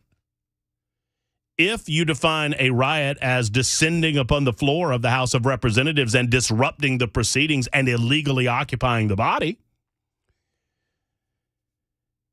Speaker of the House Cameron Sexton went so far as to call it an insurrection. I was not comfortable with the insurrection word about January 6th, nor am I comfortable with the insurrection word about these happenings, but what's good for the goose is good for the gander, I suppose. All of that to say, articles of expulsion were drawn up for 3 of the members. The first member under consideration, that began at about 1 o'clock this afternoon. That man, Representative Justin Jones. After almost 3 hours of deliberation and testimony, the body voted, and it takes a 2/3 majority, and by a 72-25 vote with, I think there was 1 present not voting and 1 not present, one way or the other, the motion passed. Justin Jones has been expelled from the House of Representatives, Democrat from Nashville. Number 2 on the docket, Representative Gloria Johnson of Knoxville. Once again, debates were had. Almost 3 hours later, a vote was held. And Gloria Johnson was not expelled. By a vote of 65-30, by 1 vote, she avoided expulsion. Now we have the 3rd member currently being debated on the floor. That is Representative Justin Pearson of Memphis. As has been noted with regularity, I do not believe that any of this has to do necessarily with the race of the individuals in question. But I note this simply because you're going to hear a lot about it. Already there have been claims that the 2 were treated differently because of the color of their skin. Expect to hear that a lot more. Now, we had a caller right before the top of the hour. Why these 3 and nobody else? Yada, yada, yada. I want to remind, I hope the caller's still listening. I doubt he is because I yelled at him. But I hope he is. Because I want him to know. And I forget his name. Do you remember his name? I forgot his name. I don't. I forgot his name. That's on me. Sir, I yelled at you because you deserved it. That's number 1. Number 2, I called for Randy McNally's removal as lieutenant governor. He was referring, he said, well, this happens all the time to other guys and they don't do anything about it. Well, who does it happen to? Well, I can't think of anybody. Well, what do you mean you can't think of anybody? You brought it up. And finally said, oh, the guy in the Senate that was texting little boys and blah, blah, blah. Oh, Randy McNally, the lieutenant governor. By the way, you're talking to somebody who was supportive of the removal of Randy McNally as lieutenant governor. So there you go. At the same time, he didn't break any rules of the Senate. That wasn't what this was about. It was about serving in a position of honor at the pleasure of his fellow senators. And they voted a vote of confidence for the guy. So just wanted to clean all of that up before we welcome in our good friend Scott Stannis. He is an editorial cartoonist extraordinaire, the finest one that I know. And I am also proud to call him a good friend. Hey, Scott, how are you? Hey, great. Well, better than, say, Justin Jones. Well, I mean, as I learned from the fabulous feature film The Breakfast Club, Scott, you mess with the bull, you get the horns. So I just hate it, Scott, because I'm telling you, and you've been around the block politically a time or 2 or 28. Sure. If they expel the 2 young black men and don't expel the white female, you know what the leftist mainstream media is going to do with this story, regardless of whether it has any truth to it or not. They're doing it already. If you go on the Twitterverse or any of the other social media platforms, it's already happening. It's already that these guys, if these were white guys, they'd be, blah, blah, blah, blah, blah. This, you and I both know that. I mean, because, again, it's one of those, okay. But this crosses a line. Clearly, I mean, calling it an insurrection, Speaker Sexton is wrong. It was certainly beyond the pale, if I may. And, when you stop the proceedings, when you incite the crowd in the peanut gallery to disrupt the hearings, I mean, I don't know. I just have this old-fashioned feeling that, rules should be followed and that decorum is important. And I'm old-fashioned and close to death. So I don't matter. And in an abundance of attempting to see all sides of any matter, I think it would be different had I not witnessed the majority in the body bend over backwards to try to be as nice as possible to these members, right? But there's only so much you can do. I mean, one party has a supermajority, and obviously that and the minority party are going to disagree on a lot of pieces of legislation. So you can't let the minority run roughshod over you, but they gave them grace and they tried to let them have their say. But at some point, you've got to say, no, you need to sit down. Y'all are in the minority. You don't get to just run the body. The voters speak. And, well, one way or the other, it's a bad circumstance, and we're awaiting the vote on the third thing. And if it comes down, guys, I'll let you know. But it's not nearly as bad as what's happening in Chicago, frankly. In anticipation of your visit this afternoon on Super Talk, Scott, I reminded my friends in Middle Tennessee that, look, I know we're going through a rough patch with all this going on in the General Assembly, but at least we're not Chicago. Yeah, you always have that. The election this Tuesday, the election of Brandon Johnson, who's now the mayor-elect of Chicago, a guy who, a good guy, good family guy, but whose politics are bananas. He makes the defund crowd look, downright moderate. He's also a stooge for the teachers union. He's been a teacher. He's been a lobbyist for the CTU, the Chicago Teachers Union. Matt, this is a union, and I'm not making this up. I swear to God, that has gone on strike every 18 months for the last 5 years. What? Why? Why? Why the hell not? Really, that's it. Well, the latest one was, was in sympathy of the cafeteria workers and bus drivers. They are an extremely powerful political entity in Chicago. I mean, incredibly powerful.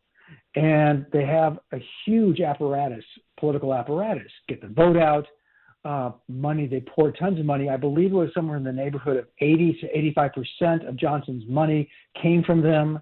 Paul Vallis, who was the guy who lost, and Paul, by the way, has lost a lot. I mean, he's run for lieutenant governor, lost. Run for governor, lost. Run for county commission, lost. I guess we should have seen a pattern forming there, but no one did. But the policeman did endorse him.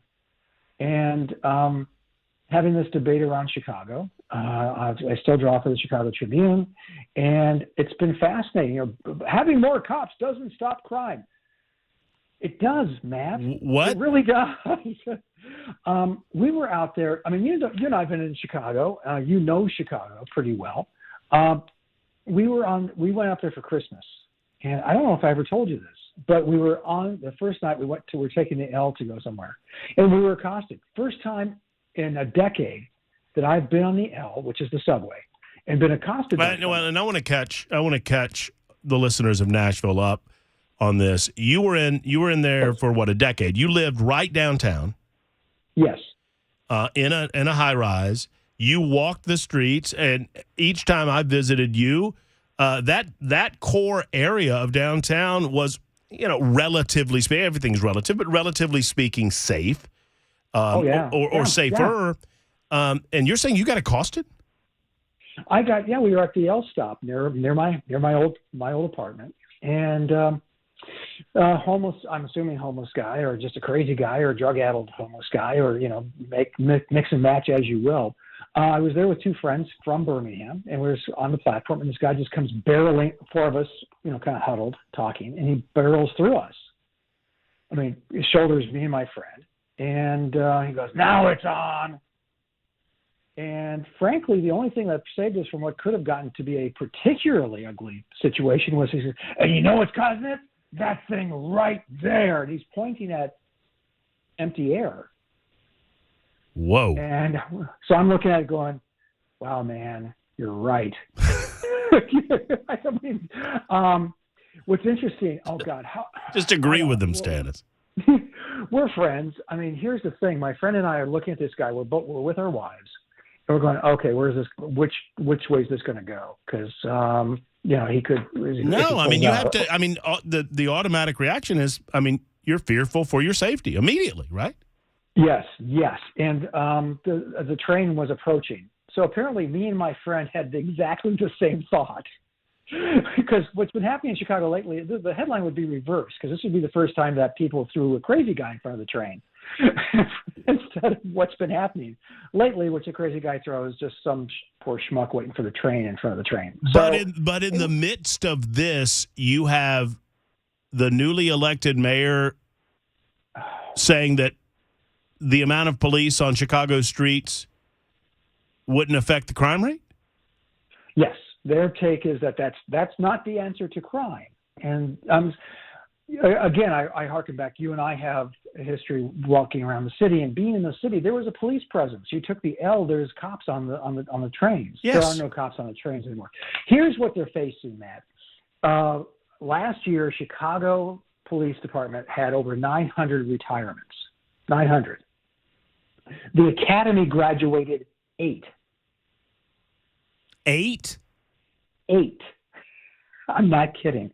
That's what we're facing, because they had a mayor in Lori Lightfoot who hated the police and was pretty upfront about that. Hang in there for just a second. I want to finish the conversation on the other side, but I'm running out of time in this segment. Scott Stannis with us. One of America's great cities is descending into a hellscape, and they have exchanged the already progressive Lori Lightfoot with an even more progressive mayor in the form of Brandon Johnson. We'll continue the conversation after this on Super Talk.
Awaiting an expulsion hearing for state Memphis Representative Justin Pearson.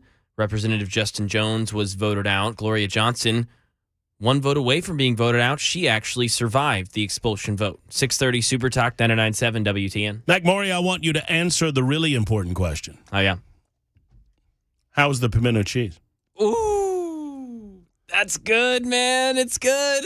I had to make a grown man decision. I'm a big fan of the Masters, and I've been over a few times, and they have this pimento cheese that everybody says is the absolute best. And I've long said, and this is one of the reasons I did this, I've long said that I don't believe the pimento cheese is necessarily that much better. I think it's just because of where you are. Yeah, when you that's have fair. It.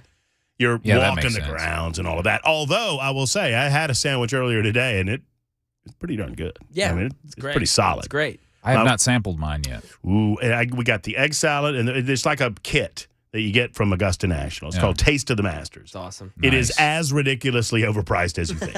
I mean, it's absurd. Well, they got to make up the money somewhere because they sell it so cheap if you're in person. That's what right? I said. Yeah. There's like a $2 sandwich over there when you get in. Yep. But man, oh man, coming my way. It's crazy. Mount Juliet cost a mint. Anyway, more on that a little bit later on. Scott Stan is with us for a few more moments, talking Chicago and that once. I mean, it's still a great American city, Scott. I don't want to give up on it, but I'm really close. Is it not the case that the newly elected mayor, who I guess will be sworn in next month, Brandon Johnson, like several years ago, called for a realistic defunding of the police? Did he not? He did. Yes. And he hasn't really walked that back that much, except that he wants a more, quote, holistic approach to policing, whatever that means. Well, yeah, whatever the hell that can possibly mean. That's what he wants. No, it's going to be a tough 4 years for that city. It's going to spiral further into crime. You have a system in place now where they are loath to put people in jail, period. So they don't. And those people, they just pass. I mean, Matt, this is incredible. I'm sorry. I fumble all over myself. They just passed no cash bail, which means you literally don't have to post bail anymore. Yeah, this is a model mirrored after New York City, right? Yeah, that worked out great. Yeah, and both of them are working out. Well, look, he says he wants to show that socialism works and wants Chicago to be a model of a socialist city. So let's see how that works out for them. Only about 30 seconds left, but I'll give you the final thought, Scott. I'll just reiterate and repeat and say that Chicago's in for a very tough 4 years. Well, and I think that it bodes well for the people in Nashville who are coming up on an election for mayor themselves to watch what goes on in Chicago, watch what happens with a very liberal mayor in New York City, and, vote accordingly. I mean, what do you want Nashville to be? Do you want Nashville to descend into crime and violence or not? Scott Stannis, thank you so much for your time today. I appreciate you of the Chicago Tribune editorial cartoonist. It's 6:32 on The Drive, Super Talk 99.7 WTN. Matt Murphy in for Brian Wilson. Here comes the news.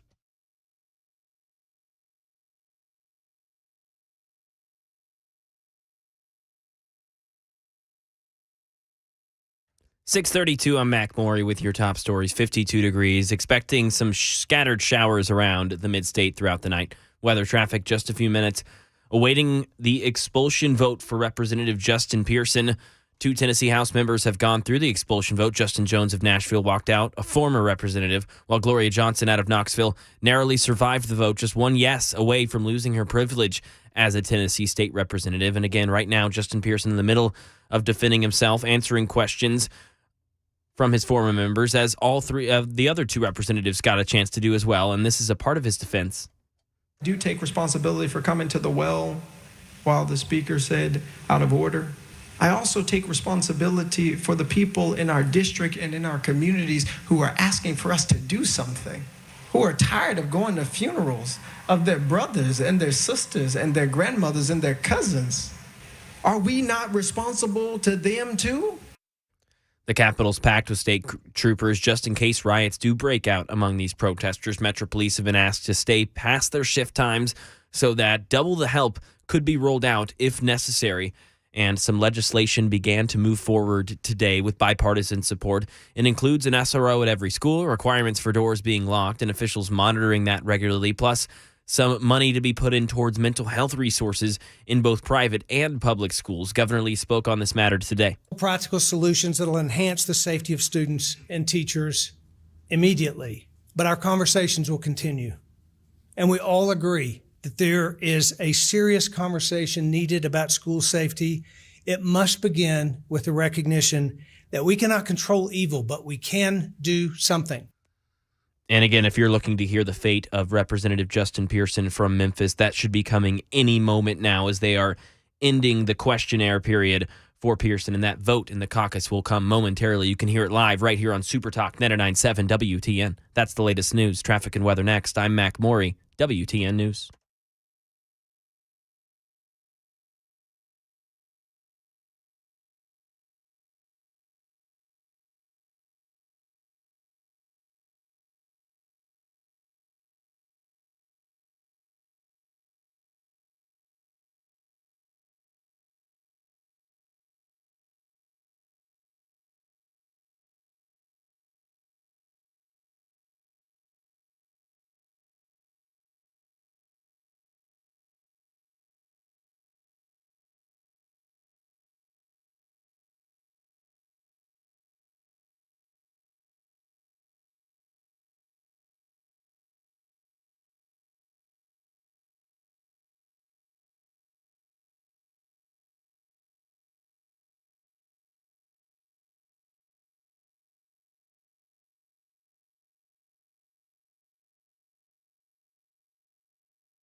Hi, I'm Paul Winkler. We know that diversification is an important part of the investing process, but how do you reduce risk of a portfolio through diversification?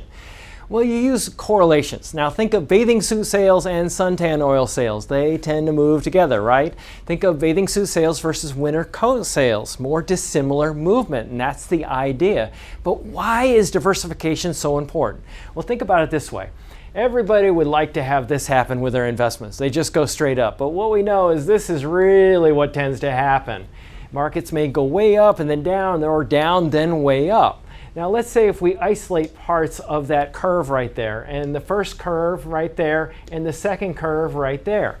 If you're putting money away for retirement, Every time you put money in, if this is what's going on, you're buying more shares. Then just before you retire, the market goes up, you're really happy. If, on the other hand, you keep paying a higher and higher price and then the market goes down, you're really sad. And we can't choose what's going to happen with the market next. But what we can do is what we know through academic research, and there are Nobel Prizes awarded for this, is we can look for things that tend to move in dissimilar fashion. And what happens when we do that, we can reduce the volatility of the portfolio, hence bringing those curves in. Now, that's the idea. Now, if you want to learn more about our approach to investing in financial planning, go to paulwinkler.com and set up a free 15-minute phone call. Or you can call 615-851-1950.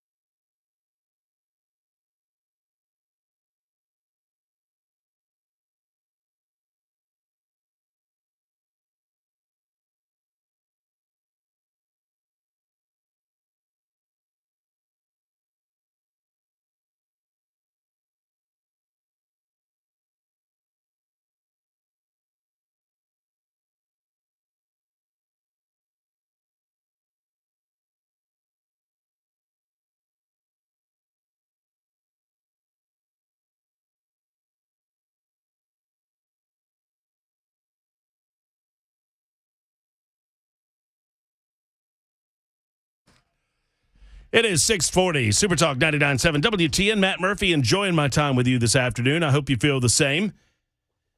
As I like to say often, I talk on the radio every day. Sometimes I yell on the radio, but they always deserve it. 615-737-9986. I'm in for Brian Wilson. Brian off today, spending some time with family and friends, and hope he's having a good... He was like doing some amateur producing, though.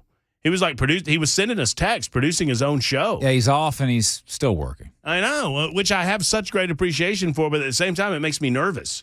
Because I feel like if he's producing, he's probably listening. And if he's listening, he's probably thinking, man, Murphy's ruining my show. I got to get back in there. Can't let that guy do this. I can never take another day off for the rest of my life. Anyway, Brian, if you are listening, I hope you're having a good time off, and we'll try to do better tomorrow. All right, a couple of pieces to clean up. One, we're monitoring Justin Pearson. That is ongoing as we speak. House Resolution 0063. I try to reset because this is a fluid and breaking news situation, which is being watched by just about everybody in the nation. A lot of national news outlets are watching this case, and I think, frankly, misrepresenting the case. They protested on the floor. They knew what they did was against the rules, and now they're being punished for it. Although they're not being punished equitably in as much as they had slightly different roles. Now, here's what's going to happen. Because if you don't know, Justin Jones, Nashville rabble-rouser, and all-around trashy guy. I've never met him. I'd love for him to stop by, say hello. We can talk to him about his hatred of the police and his role in the BLM riots from a couple of years ago and trashing a police car and how he parlayed that into a prominent position within the Tennessee General Assembly. We can talk about all of those things and how he eventually got expelled from said same. Sadly, he'll probably be reelected, but be that as it may. You've got Justin Jones, who was expelled. Gloria Johnson, longtime representative from Knoxville, was not. Now, we don't know what will happen with Justin Pearson. My fear is the narrative is already set if Pearson is expelled. And that is, you expelled the black people, you kept the white person.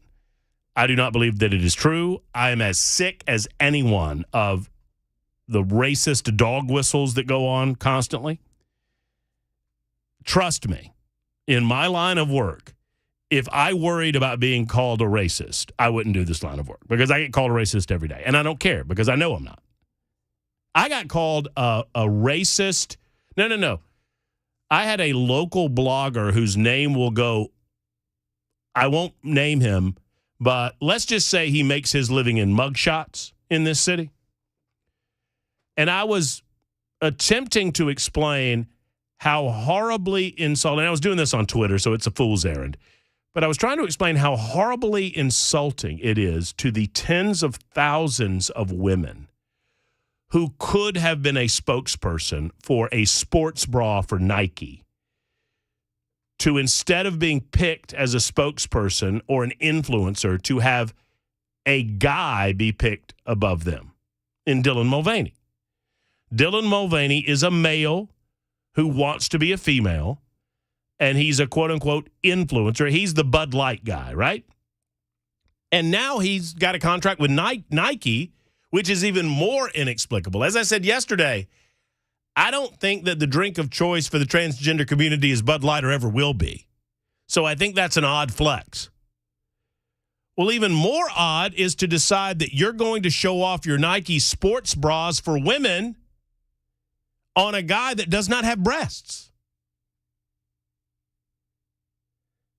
I was under the understanding that the sports bra was designed to support in a comfortable way that gives you the ability to do a lot of athletic activity without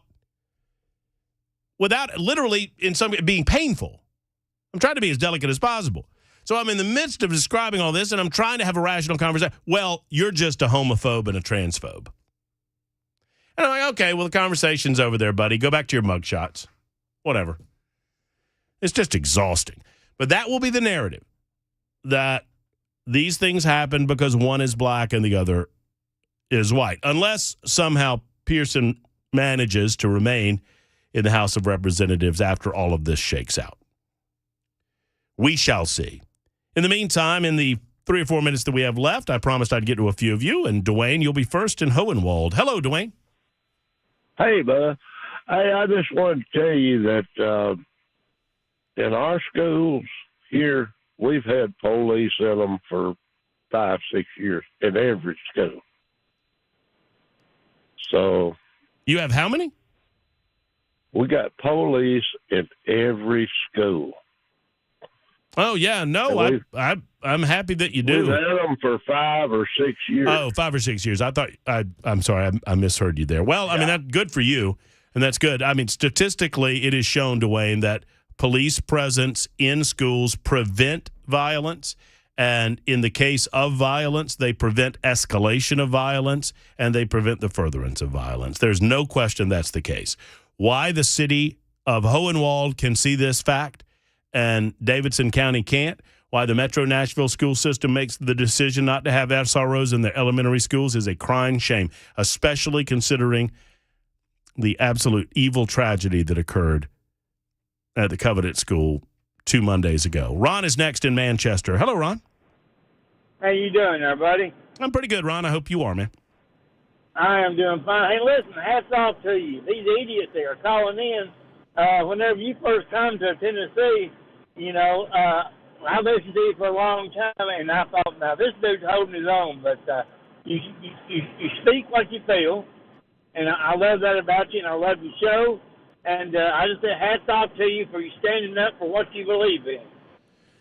Well, thank you, Ron. I mean, a good friend of mine likes to say I'm often wrong, but never in doubt, and I feel the same way as well. I don't pretend to be right all the time, but you know, I'm very passionate about what I believe in, and passionate about what I believe might fix some of the ills of this country and might not. And you know what? At the end of the day, though, you don't have to agree with me. If you agree with me 100% of the time, then there's probably a little something wrong with you, because I know there's something wrong with me. That said, that's what the United States is all about. I mean, I am as passionate as they come on the radio. And if anything, I've been accused of being too gruff and abrasive and mean to people that I disagree with on the radio. And typically those people that I'm mean with, I believe that they're coming at me with talking points, or they don't have all of their facts in an arsenal, or they are attempting to use lies or subterfuge or, you know, just scripted narratives. And I just don't have any patience for all of that. Maybe I should have more. But I don't want you to come at me with necessarily thoughts that you think I'm going to agree with. I want that conversation, especially, on my show from noon until 3, I always say disagreement goes to the front of the line, because I think disagreement not only makes for good conversation and good radio, but it also is what makes America great. Man, the founding fathers didn't agree on how we were going to do this thing. Hey, you think Jefferson and Adams agreed on anything?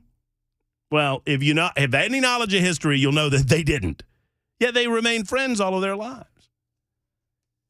And now we're dealing with things like woke culture and some of this other nonsense that's going on. And if we do not fight against it, if we do not stand together on some of these issues and push back on some of these issues, 20, 25 years from now, we're not going to recognize our country. And I predict, will not have the ability to have these conversations anymore because of a lack of free speech. It is 6:49 on The Drive on Super Talk 99.7 WTN.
That's going to wind it down for the drive this edition, April 6th. Hope you have enjoyed it. I know I've enjoyed presenting it to you. Normally on from noon until 3, taking over for Brian Wilson. He takes a couple of days off. I'll be back tomorrow from 3 until 7. We are winding down a vote on Justin Jones, and we are going to miss telling you what the results of that vote will be by about, a minute and a half.